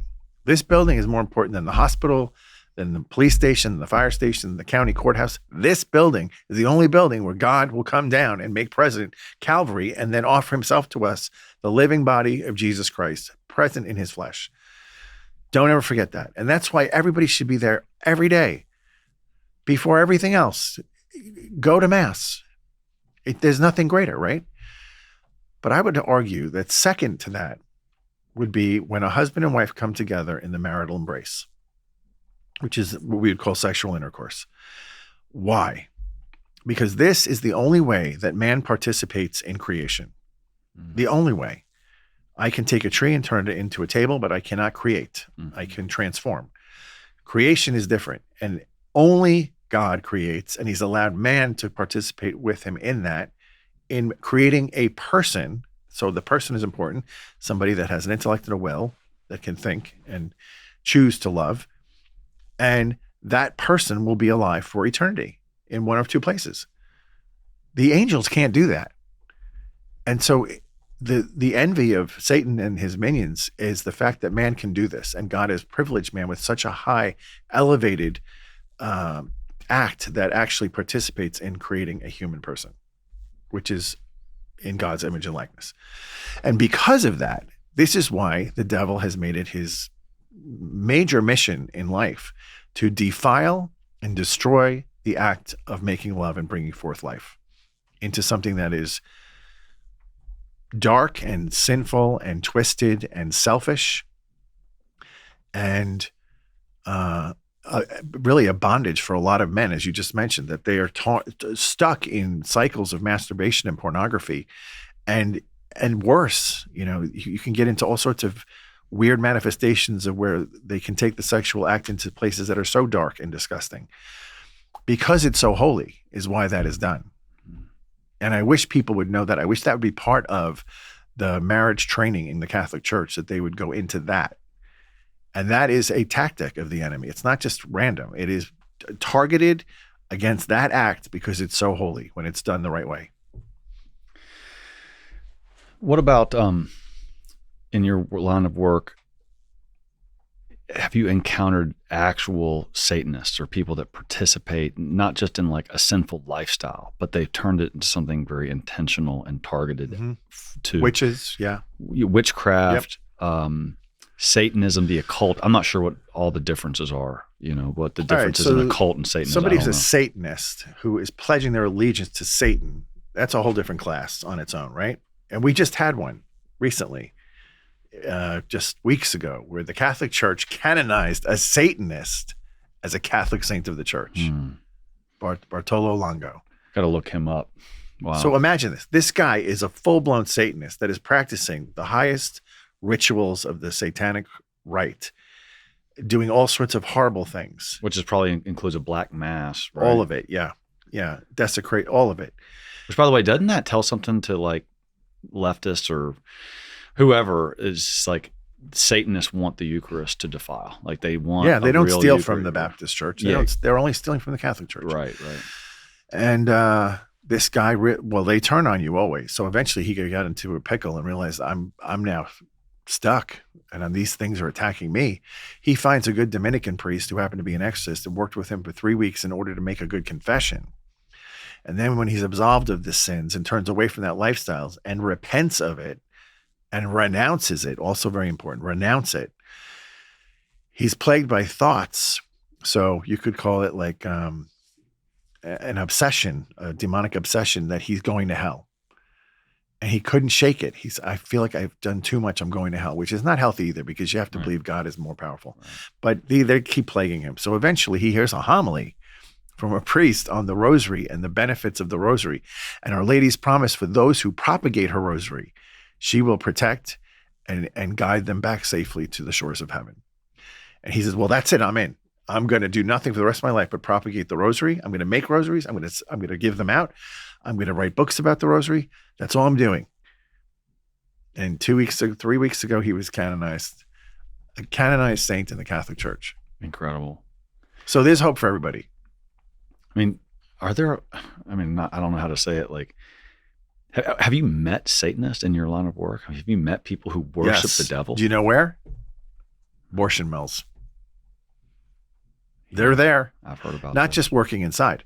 They're outside fighting the people praying the rosary. Yeah. And they're praising and giving adoration to Satan. I've heard them out of their own mouths praising Satan. Glory to you, Satan. God forbid, I rebuke it. And so the demonic abortion, I've talked a little bit about this in other shows. I've only heard about it, that some abortionists are actually Satanists and they're performing child sacrifices. Like that's what the abortion is. Have you heard? Yeah, and there's also witches who will pay for the abortion if they can be present to offer the baby to the devil. Now, think of a woman who has no money. And they think, well, this is all hocus pocus. It's not real. But if she's going to actually pay for it, I'll let her do it. Again, the baby's innocent. It has original sin, of course, but is innocent. Yeah. But people don't. And that was one of the greatest hoaxes of the devil, is to believe that none of this is real.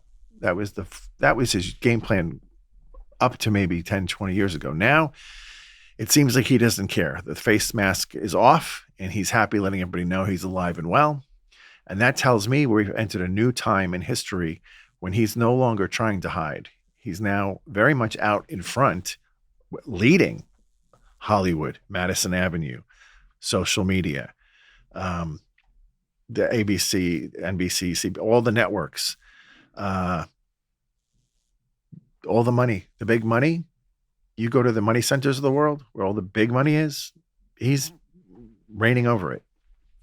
Do you give much credence to the idea of like the most powerful, the rich are very much into child abuse. There's a lot of conspiracies about that, where it's just like the highest, most powerful people. I mean, Epstein comes up all the time, because, like, for example, they say that he liked kids with braces because it's a visible sign of innocence. How it's twisted, like they just want to corrupt innocence, like we were talking about before. But do you think that there's something to this, like the higher ups, the most powerful deep state type of people are into this child sacrifice or child abuse or child molestation or things like that? You think there's something to that? I am not in a position to know or not know because of what I do. I'm not working for an agency. I don't know. Mm-hmm. However, the people I do know that work for some of these agencies would say yes. Okay. What I do know is when you get unbelievably large amounts of money, I'm talking hundreds of billions and trillions of dollars and up, those people that are at that level often do have a tie to the occult and satanic things. Because it's just, I don't know why but there is a correlation. I've seen a banker who came forward in, I don't know if it was in Geneva or one of those banking city centers in Europe, but it was in Europe. And he was invited into a group where there was a ritual sacrifice of a woman at a party for more power for this group. And the way that he was being brought in was to witness it first, and the next time he would have to do it. And although he had no moral fiber in him whatsoever, he just couldn't stomach the fact that he was going to kill an innocent woman. And so he decided to get a camera crew with a local TV company and just go on and say, I know this is happening. I witnessed it myself. I think I'm next up to do it and I can't do it, but I wanted you to know. And I'm pretty sure I'll be dead in a week once this comes out, but I feel like it's my duty. Maybe it's my only good act I've ever done to let you know this is real. And I've seen that video, and the man is no longer with us. Wow. He had a mysterious death. He committed suicide. He was found in a bog. Okay. But he was young, 30s. There was no reason to just be lying face down in a bog. But I don't want to focus on that too much, because the other great deception is to focus too much on the bad. Sure. And not focus. When Peter sank coming out of the walk on water, it's because he took his eyes off Jesus. So I would want everyone to realize, who's watching this and listening, there is evil in the world, always has been since the fall. We all can agree on that. But there's no reason to be afraid of it, and there's no reason to make it the center of your thoughts, because that's not healthy either. What we want to do is to go back to Jesus, wherever you are in your state of life, whether you're just starting to learn about him, whether you never heard of him and this is the first time, maybe you've been following him for years, but the spiritual life is a mountain climb, and you're either ascending or descending. There's no like plateaus. So for everybody listening, even if you're Pope Leo listening, I doubt you are, but hey, amen if you are. Yeah, who knows? He's American, so. We all have Pope. to keep saying, yes, Lord, yes, Lord, yes, Lord, every day we wake up. It's a constant conversion each morning to say, I'm going to serve you today and not that other guy. And that's for everybody. So he has a life of amazing revelation still to give you about who he is, what he wants from you, the plan he has for you for the future, and of course, the plan he's already started preparing for you in heaven. And that's all available. Right now, today, you don't have to be living in fear or sin or death. One more day. Today can be a new beginning just by saying, Lord, I'm tired. I want you, and I want all the rest of this to just be part of my past. And then wash it in your ocean of mercy and let me never go back to it. And that's the beginning of a new day. It's the beginning of a new life. And that's the first day that you start being a saint. And that's what it's all about, is becoming the saint. So Jesus living through you as a witness to the world. Witness is a martyr in some ways. Maybe for some it will be full martyrdom. Others it's a white martyrdom. But witnessing to the world the love of this man who died so you could live. It's the greatest story ever told. And it's being pushed down and knocked out of the center frame where it should be by a lot of people, even Christians. Even Catholics. Even Catholics. All right. So a question, I've wanted to write a book, but I'm unqualified. Is it easy to write a book? Yeah. For you? Yeah. Yeah. I don't think I could write a book. Yeah, you could. I know a publisher would take care of you. Well, does he write the book? You write plenty of homilies. You just Okay. gotta find one theme. You put them together, and String 'em? you got 10 chapters, and there you go. Okay. Easier side. Yeah. It's really hard to write a good book. It's Yeah, easy, it's okay. easy to Fair write a book. enough. Yeah. Yes. Yeah. Now you're there. I'm not sure I've ever done that. I've written books, but it's okay. So, but one of the books I've always wanted to write, and it's funny. I always tell people, I write a lot of parenting books, and I've written now overtly Catholic spiritual book on meekness and humility, and more are coming. But, I always tell people, I usually begin my talks by saying, okay, me writing a book about raising holy kids or something like that, this is like a fat guy writing a nutrition book. It's like, I'm not writing what I'm an expert at. I'm writing about what I know I need to be good at, But to be fair, your kids have turned out well. Yeah, they're great kids. Yes. They're amazing. So yeah, you kind of do know what you're doing. On a natural level. Yeah. I mean, we live the Catholic faith. And I think, actually on that note, it's sort of like, the advice I give people, here's the thing, Father, do we have a catechetical problem in this country, in the world, in the church? Of course we do. But teaching your kid catechesis is not sufficient. You can pile in the Baltimore Catechism into kids' brains. You can make them memorize the whole damn thing. Why? So that reason. Why is it not sufficient? Oh, why is it not sufficient? Because knowledge does not equate to devotion and love and unity with our Lord. And we're not against knowledge. Right. But it's not sufficient. It's not sufficient. Relationship is everything. Right. It's all about union with our Lord. Yes. And so how do you foster that? And so I tell people, it's like, well, you have to do certain things and you have to not do certain things, right? And to witness. The greatest gift the Father gives his children is the witness of his love of God. Yes. 100%. Yeah. The protection is important too, but the witness is everything. I remember my mom said the first time she knew she was going to marry my dad is when the first time they went to church and he knelt down to pray before Mass. And she went, oh, this is a good one. That's the guy, right? That's awesome. Yeah, it's really good. And, early morning, my kids come downstairs and they kind of like, quote unquote, catch me praying. I know that that's having a big impact on them, even if they're really little. It is. They always come down and they know. And sometimes they're real little. So sometimes they'll come down, they cuddle up to me. And it's like the best thing in the morning is having them. I got 4 little girls, like they're 5 and down. I got 4 or 5 and down. And, so early mornings before my wife is up, before the big kids are up, I always have that little time with them. But I often will ask them, hey, do you know what I was doing when you came down there? They're like, yeah, you're praying. I mean, they know. And so I'm like, but, and confession. Yeah. All of it. Yeah. Actually, we have a family scorecard. I'm big on like certain business principles that can like help families. That's my whole thing with this welder family business I have, which is like, we're really good at business. Like when we go to work, our customers and money and clients are on the line, employees, and we're really good at those things. And a lot of dads, especially, and women who work, like they go home and they're on their B game, but at work they're on their A game. And why is that? So on the Gallagher family scorecard, there's like certain metrics that we want to track. Confession once a month. Like we got to get that. We got to get at least 4 rosaries a week, because life gets in the way. We say we do it every day, but a lot of times we're just not together or whatever. So we have certain things that we're trying to hit, we kind of track it. Just like if you get real serious, here's the thing. It's like anytime anyone in any industry wants to get really good at something, you want to get really good at investing. You want to become a world-class chef. You want to lose weight.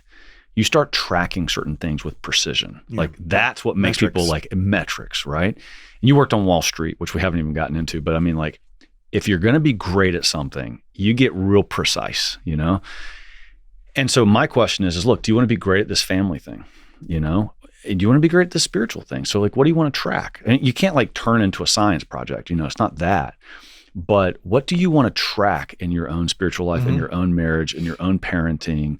And I'm not going to tell you what that has to be for yourself, but you need to track something. You can't just pretend like to be expert at everything else you track, but then at home you just, oh, well, that's your home. So you're just, no. There's certain things you need to track. And so like you kind of gave me that earlier. It's like this, you're hitting these things every morning. It's like a little scorecard and it says, I got to get my holy hour in. I got to get my mass in. I got to get my breviary in. I got to get my rosary in. I got to get my chaplet to St. Michael in. Like there's certain things you're going to try to get in. families are really kind of bad at this. Like we have to remember, and we need like, I think, a scorecard, a piece of paper that you hang in the pantry or hang in the mudroom or the kitchen, to where it's like, did we get confession in this month? Check or no check? Like, we need to measure that, you know? Yeah. So I think that really helps people. But, you know, oh, what the heck was I about to say about writing a book? Oh, I know. The book that I've always wanted to write is How to Raise a Martyr. And so I had this image in my head, and it is a little weird. But if God spoke to me one morning in my prayer and he said, Conor, one of your kids, I'm not going to tell you which one, but one of your kids is going to be faced with red martyrdom in their life. They are going to be at that moment where they're either going to deny Christ or they're going to, proclaim Christ under the threat of death. And if they say Christ is King, Viva Cristo Rey or whatever, they're going to die, and maybe very painfully. Your kid is going to be faced with martyrdom. Yeah. And Conor, it's going to happen. I promise it's going to happen. Goodbye. And he leaves. If that happened to me, I'd be like, wait a minute. Does my parenting change? Like, do I start parenting a little differently right now? I shouldn't. I shouldn't do anything different than I'm doing. I should live that way now. But the starkness, the power of that question makes me say, okay, it's one thing to like, well, I want my kids to be good and virtuous and anything. But if I said, wait a minute, I have to prepare, I'm supposed to prepare these kids to live a holy life. But part of that is to be prepared for martyrdom. What do I need to do as a father to really help them prepare for martyrdom? And I know the answer is like, live the Catholic faith, live the sacramental life, live the liturgical life, live the devotional life, all those things.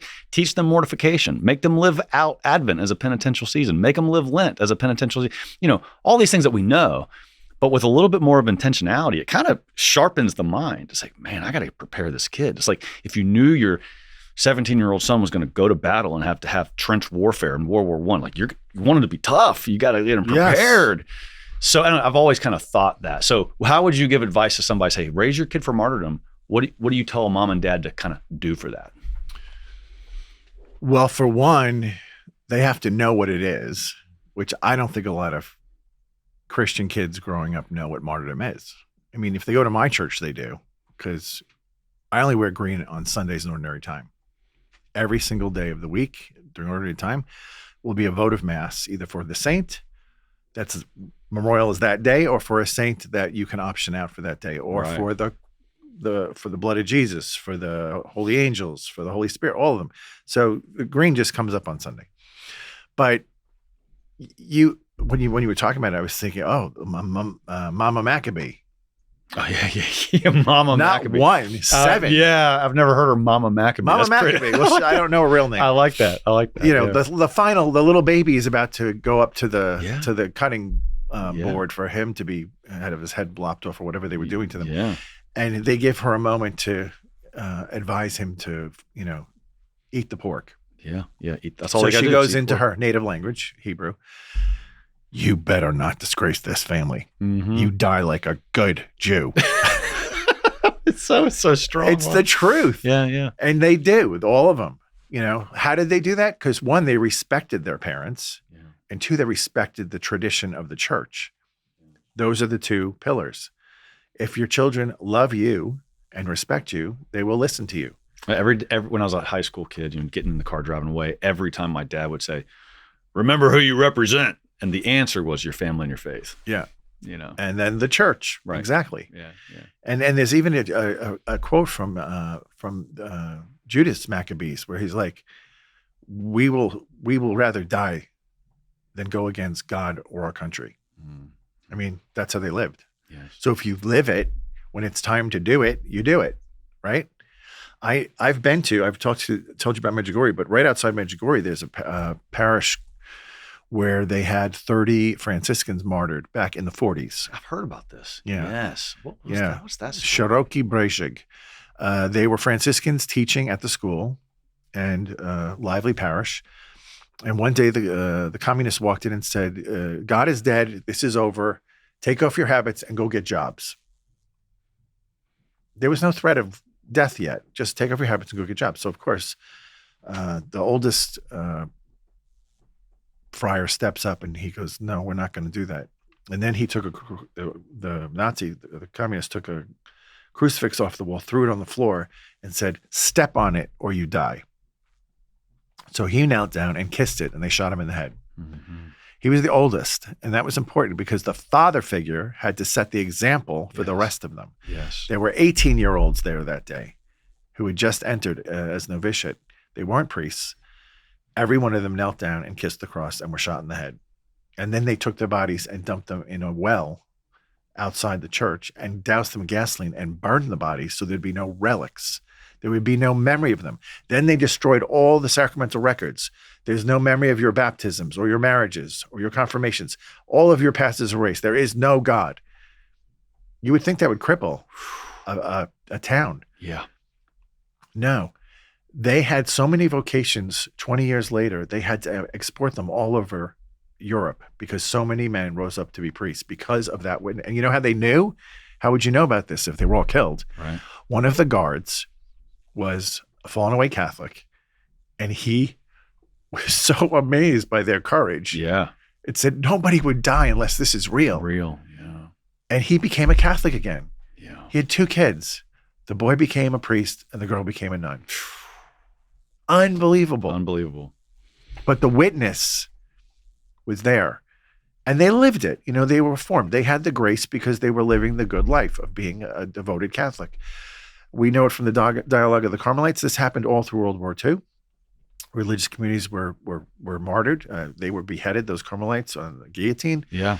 We published that Song of the Scaffold. Yeah. Yeah. Story. It's not all of them are told either. Many of them happened and nobody knows. Sure. Did you know that France, during the Revolution, many families took in young priests and dressed their oldest boys in the clerics in case they were suddenly found, that they would take their sons and kill them rather than their priests? Oh my gosh. Yes. Wow. So if you're growing up knowing that the priesthood is valuable because the priest brings us Jesus in the Eucharist, and your kids are formed that way, not by the world, because if you're formed by the world, you're never going to give your life, ever. It would be a miracle.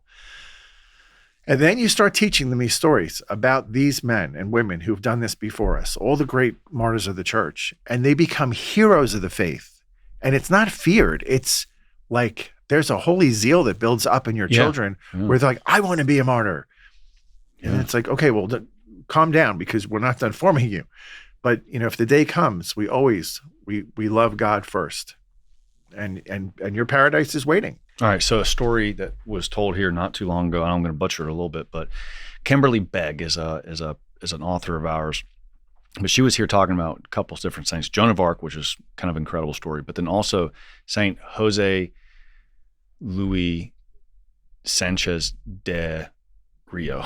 And he is the Viva Cristo Rey guy. Okay. 14-year-old boy who joined the, how do you say it, Kevin? The Cristero movement? Cristero movement. So Catholicism has been completely suppressed by communist Mexico, right? And he says, Mom, he's 12, I think at the time. He's like, Mom, I want to join them. She's like, no way, you're way too young. And he's like, but it's the best time to be a martyr. And she's like, okay. So he goes, and he's basically like a squire. He's too young to fight, but he carries people's stuff, and he's like a squire. Well, eventually, when he's 14, the bad guys get him, and they say, okay, deny Christ. He says, no way. He says, you must say Christ is dead or something to that effect. Nope. So they end up torturing this 14-year-old kid. He's a little boy. Mm-hmm. They cut the skin off the bottom of his feet and make him march to his death spot. And the whole way, they're like stabbing him a little bit with their bayonets, and they're whipping him. It's Calvary. Now, they took him to rub salt in the wound.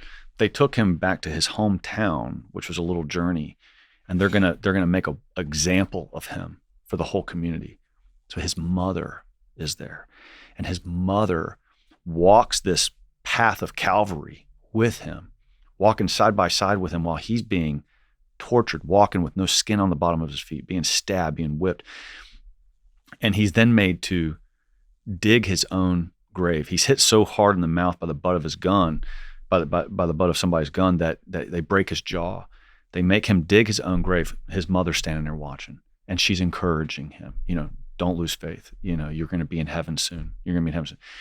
Very much like the Blessed Mother walking with Christ to Calvary.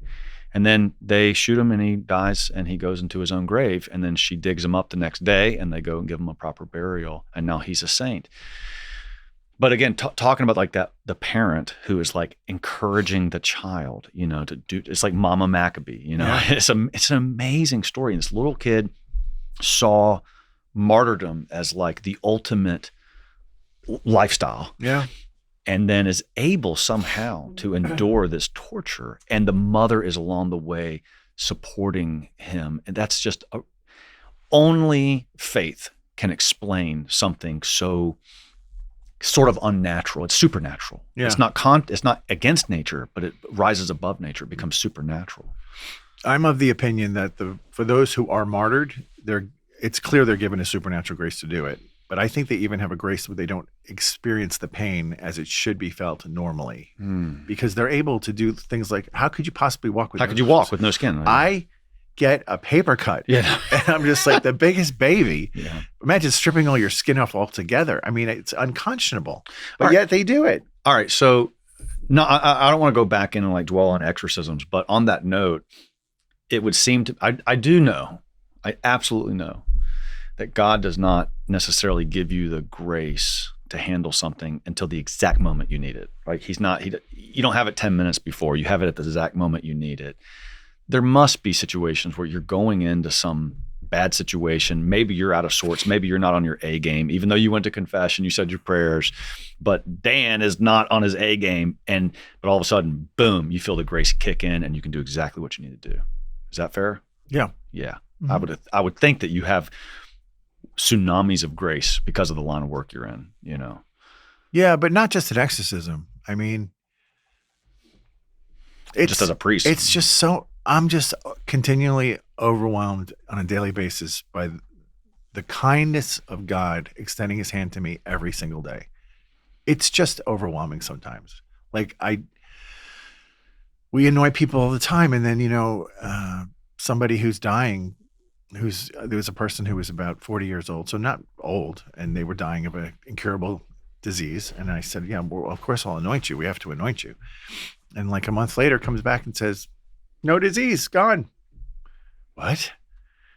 And I hate to look surprised because I don't want to kind of give the idea that I didn't believe God could do it, but I'm always surprised. Like, wow, that's amazing. I love that. We should tell everybody about it. Yeah. Please tell everybody about it when something is amazing that God did in your life, because people need to hear these stories. That's why you love miracles. Yeah. I do. Yeah. I do. I was on a retreat down in Clearwater before COVID, and I love the beach, and I'm in a landlocked state. So when I can get away from it, I do.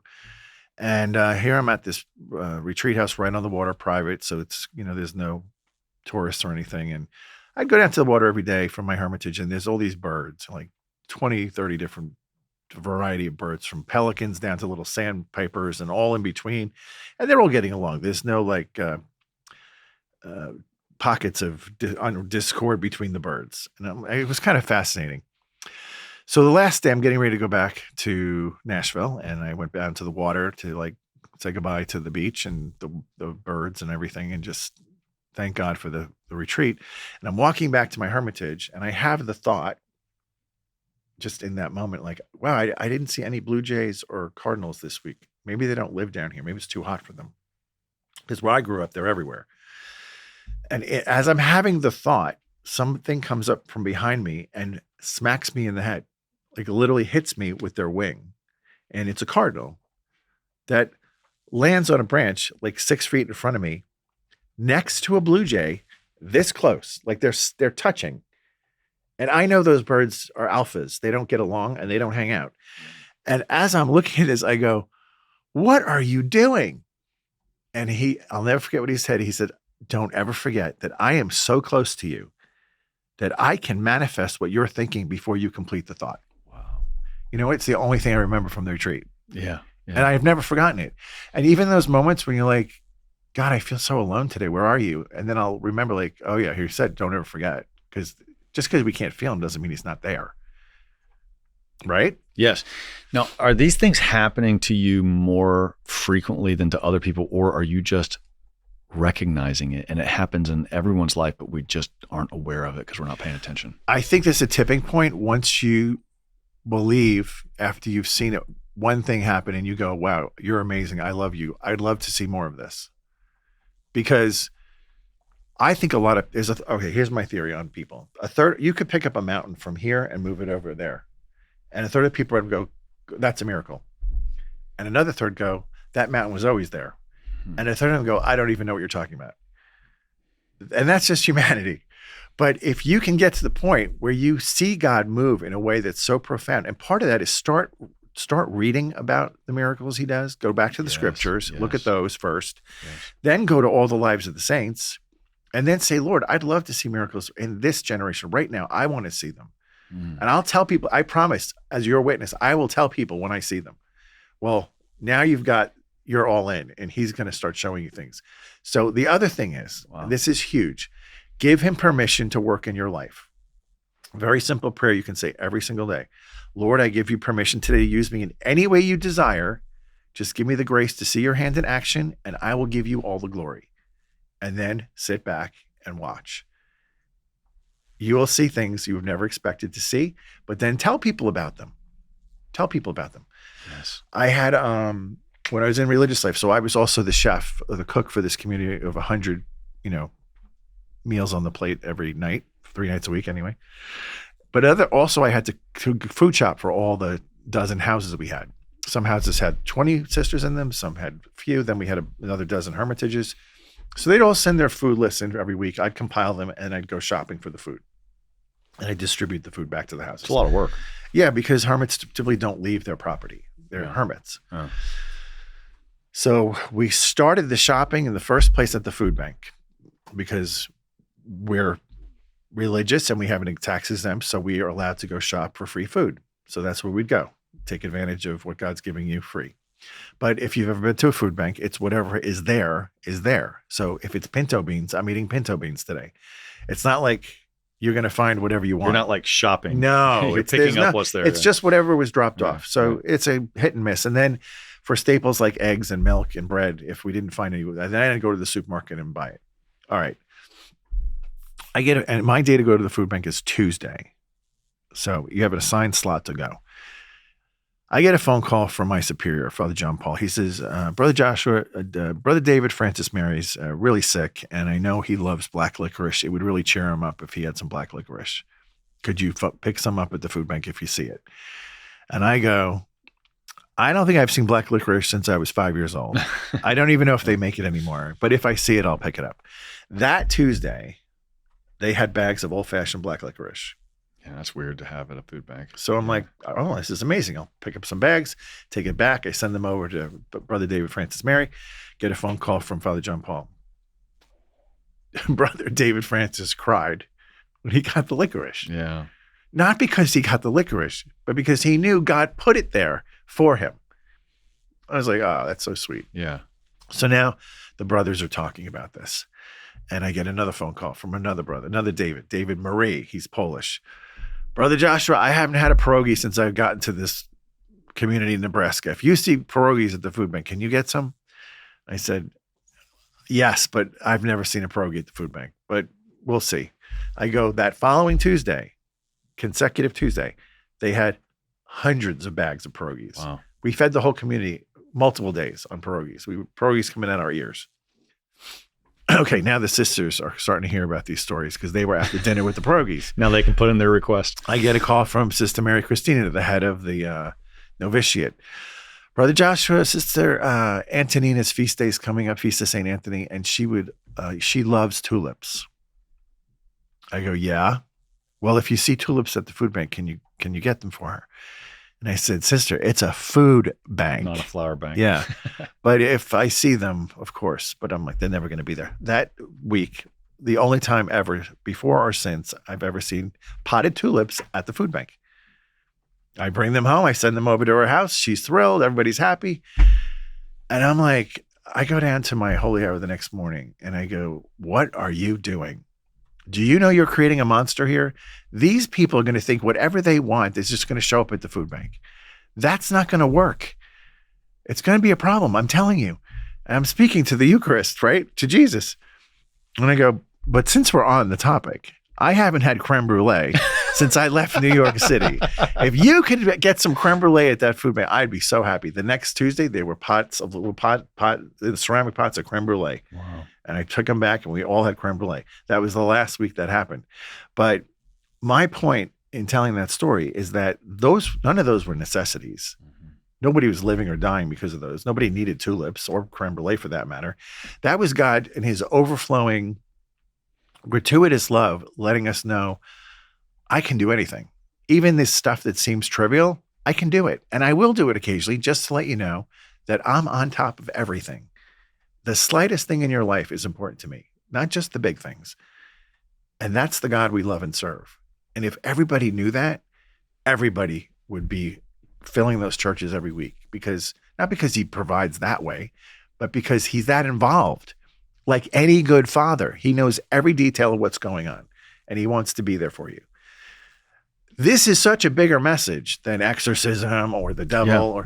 It's like if people knew the love of the Father, the whole world would be transformed. So that's what I was about to say is I thought I was having you here to talk about the scary stuff in exorcisms. That's what everybody thinks. That's not what this was about. No. Actually, of everything, it's personally for me, and hopefully other people get it, but it is about daily inviting God into my daily life and giving him permission, asking him humbly to show little miracles in my life, with my family, with my neighbors, with my enemies.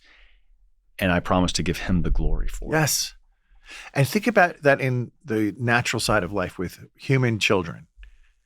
They know they can't do everything. And they're actually quite happy being children. Like they want to be fed and picked up and carried. They don't want to do it. So somehow we've become children that think we have to do it all. But that really doesn't let us live out of who we truly are as children. And it actually denies him the right of being who he truly is as Father. So when you give him back the ability to provide in ways we couldn't expect, which means you're not covering every base all the time. Sometimes you're saying, you know what? You have free reign today. Yeah. Just do what you want and let me be part of it. So I love this because I've actually had this kind of a theory that particularly American Catholics, we actually have a little bit of deism in us, all of us. You know, our founding fathers were deists, and that underlying philosophy was God wound up the clock 13.8 billion years ago, or whenever people want to say the world's and universe started. And so everything happening is just nature playing itself out.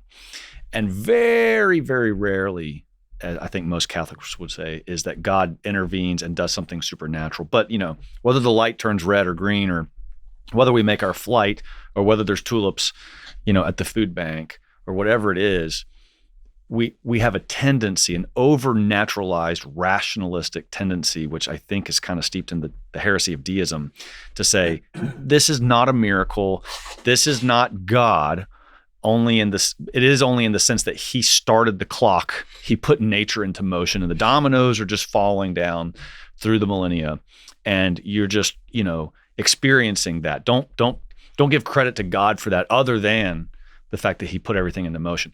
That's the sin of, or the heresy of deism. I think we all suffer that. Whereas when you read the lives of the saints, they're saying exactly what you're saying, which is God cares intimately for the small details of our life and wants to interface with us and work with us and show us little signs all the time. Yeah, he wants to, you know, do big miracles too, but he wants to do little ones all the time as an expression of his love for us. So, I mean, I think that that's what this podcast ended up being about. Good. And I think that that's something that I slip into this. I slip into, don't be so heavenly minded and you're no earthly good kind of thing, which happens. But I tend to, I don't like asking God for little things because I feel, stupid, but it's like, oh, he's busy. He can only handle big things. He's infinite. I get it. He can handle anything. Like he wants to be. He's present anyway. He's present anyway. So right. why not invite him into it? Because he just wants to know you're thinking about him. And I think if we don't condition ourselves to like see the little miracles, we won't see the big ones. And that's scriptural. That's right. What did Christ say? If like, to whom who has, I'm going to butcher this. You can help me. He who has things, I'll give more, and he who has less, I'll take away. We just had the talents in the gospel just recently. Yeah, yeah. So it's like if we're seeing little miracles and we're able to give him credit, then we're probably going to get big ones. But if we don't see the little miracles, he's probably going to take those away too. Yeah, the faith of children. If children are so. When he said, unless you become like little children, you can't get into the kingdom. Watch children; they're so quick to receive. Like whatever you give them, they believe. They have no reason to not believe because they're trusting you because they love you. They're in the moment all the time. Like they have no concept of time. You know this with like birthdays and Christmas. They like, when is Christmas coming? Right. I don't know. Is it tomorrow? I don't know. Right. Is it soon? Right. Because they're living today. That's all they can do. And they're very honest. I come home, I put on some weight after living in Tennessee, eating bacon and fried chicken for a year. They go, "Oh, Uncle Danny, you got so fat." They're not being mean. They're being transparent. I go, "Yes, Uncle Danny got a little heavy." Yeah. But they're living honestly, right? Yeah. So my sister's youngest, Michael, he's now a grown man, but I remember once we were driving in her car. I was sitting in the passenger seat. He's in the buckled in the back seat. We're at a red light, and he starts mumbling. He goes, "Guardian angel, this light, it's too long. Can you change it?" And suddenly the light turns green. And he bursts into laughter. He's so overjoyed. And then it happens again. And he does it again, and it happens again. Now, I don't know if God just inspired him at the moment it was about to change, or if God actually changed the light for him. But he couldn't stop laughing at the joy of watching the angels do this thing with the lights. Wow. And I thought, oh my gosh, that is how we should be living. Yes. Like that's how we live. That's childlike. And just so enraptured by watching God move in his power. Because he's doing it all day long, every day. Are you tuned in? Are you on the right frequency? Are you listening? Or are you out here doing your own thing? Like pushing a rock up a hill and wondering why it's not moving. It's pretty basic, but it's hard to remember. I always give this homily at least once a year. If Jesus appeared to you at the end of today and said, literally, he's like looking at you, when you wake up in the morning, I'm going to be with you in the person, the man, Jesus, for 24 hours. And we're going to go through the day together and see how it goes. And you're like, okay. And then you go to sleep and forget about it. And you wake up and you roll over and you look and he's sitting right next to the bed. And you're like, wow, you're here. How does your day go? Yeah. It's going to be different. It's going to be different. Totally different. Yeah. Like you get cut off on the road on the way to work and you're like, did you see what that guy just did? And he's like, yes. Do you know what he's going through? No. He's having a horrible day. And then you're like, oh, we should pray for him. Yeah, we should. Let's pray for him. And all day long, you're changing the course of history in your day because you see the presence of God with you. Like right up to the end of the day, you just praised your wife for her beautiful meal she just made you, even though it wasn't that great, but her heart was in it and the love was there. And the kids, you come home from work, instead of watching the sports scores and having a beer, they're wanting to play with you. And he's like, no, I think we should play with the kids. Look, they're so eager to see you. Yeah. So you do. And then you go in the TV room after the day's over and you go to hit the Netflix button and you look and he's sitting right next to you on the couch. And you're like, maybe we'll watch The Chosen tonight instead. Right. Like every decision gets altered. Like, Jesus, do you like Star Trek reruns? Because I really do. Yeah. It's like, I hope he does. Depends on the reruns. But my point being, the reason they had the bell system for all the centuries with the monks and the friars and the nuns is to remind them to pray and the presence of God. And we don't have the bells, but we have these stupid things. And they have timers and alerts. And you can have a little ding that goes off every hour on the hour. There's just a ding. And it's like, oh, yeah, God's right here with me. Yeah. You know what? Thank God for reminding, because I was about to lose it. And now I can bring him into it. It will change your life. It will truly change your life. Like you will, once we know he's there, but actually remember, the part is remembering in those moments when we get all heated up or confused or scared. If you just looked over and he was standing there, you'd be different. Yeah. But he is standing there. You just can't see him. I mean, powerful stuff. I mean, I don't know. I think we're done. I mean, this is I think it's a perfect ending. Again, I think. And room for part two. Yeah, absolutely, Father. Yeah. I mean, but here's the amazing part is I'm just going to emphasize all of these podcasts are kind of an experience for me. I mean, I get to meet these amazing people. The lesson for everyone here is that, why do we need to talk about the dark side of things when we could be looking around and seeing miracles all throughout the day, every day, and giving God glory for it? You just like judo flipped me in this whole podcast, and I think that's amazing. I mean, I'm not saying that was your intent or whatever, but you did.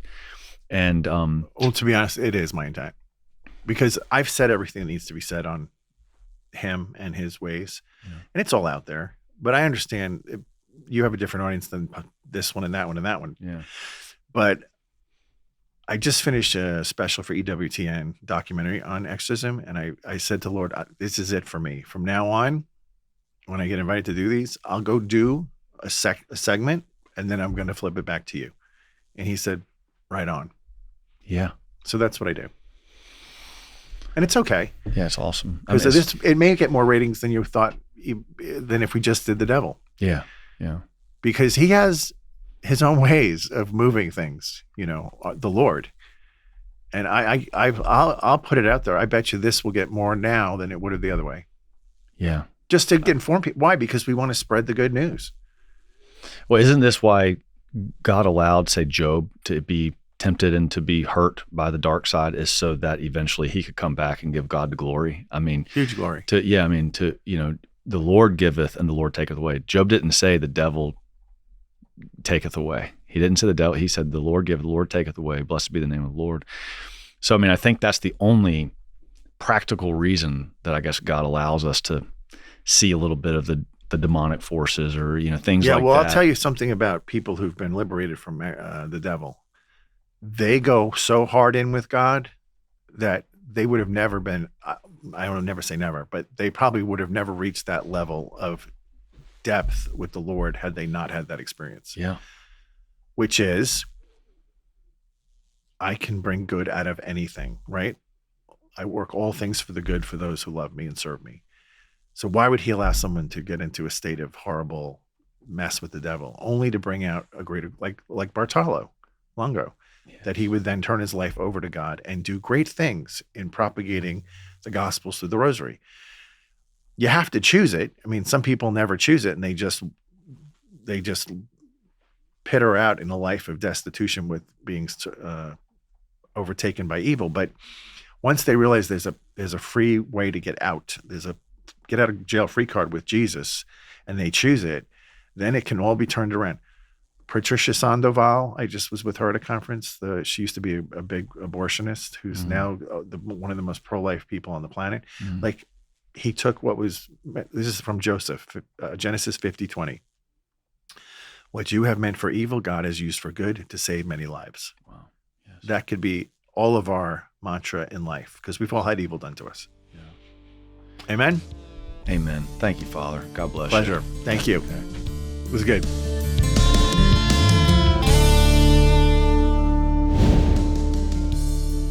Hey, thanks guys for checking out the Conor Gallagher Show. Please take a moment to like, subscribe, or comment, or whatever you got to do to support it. And I appreciate that very much.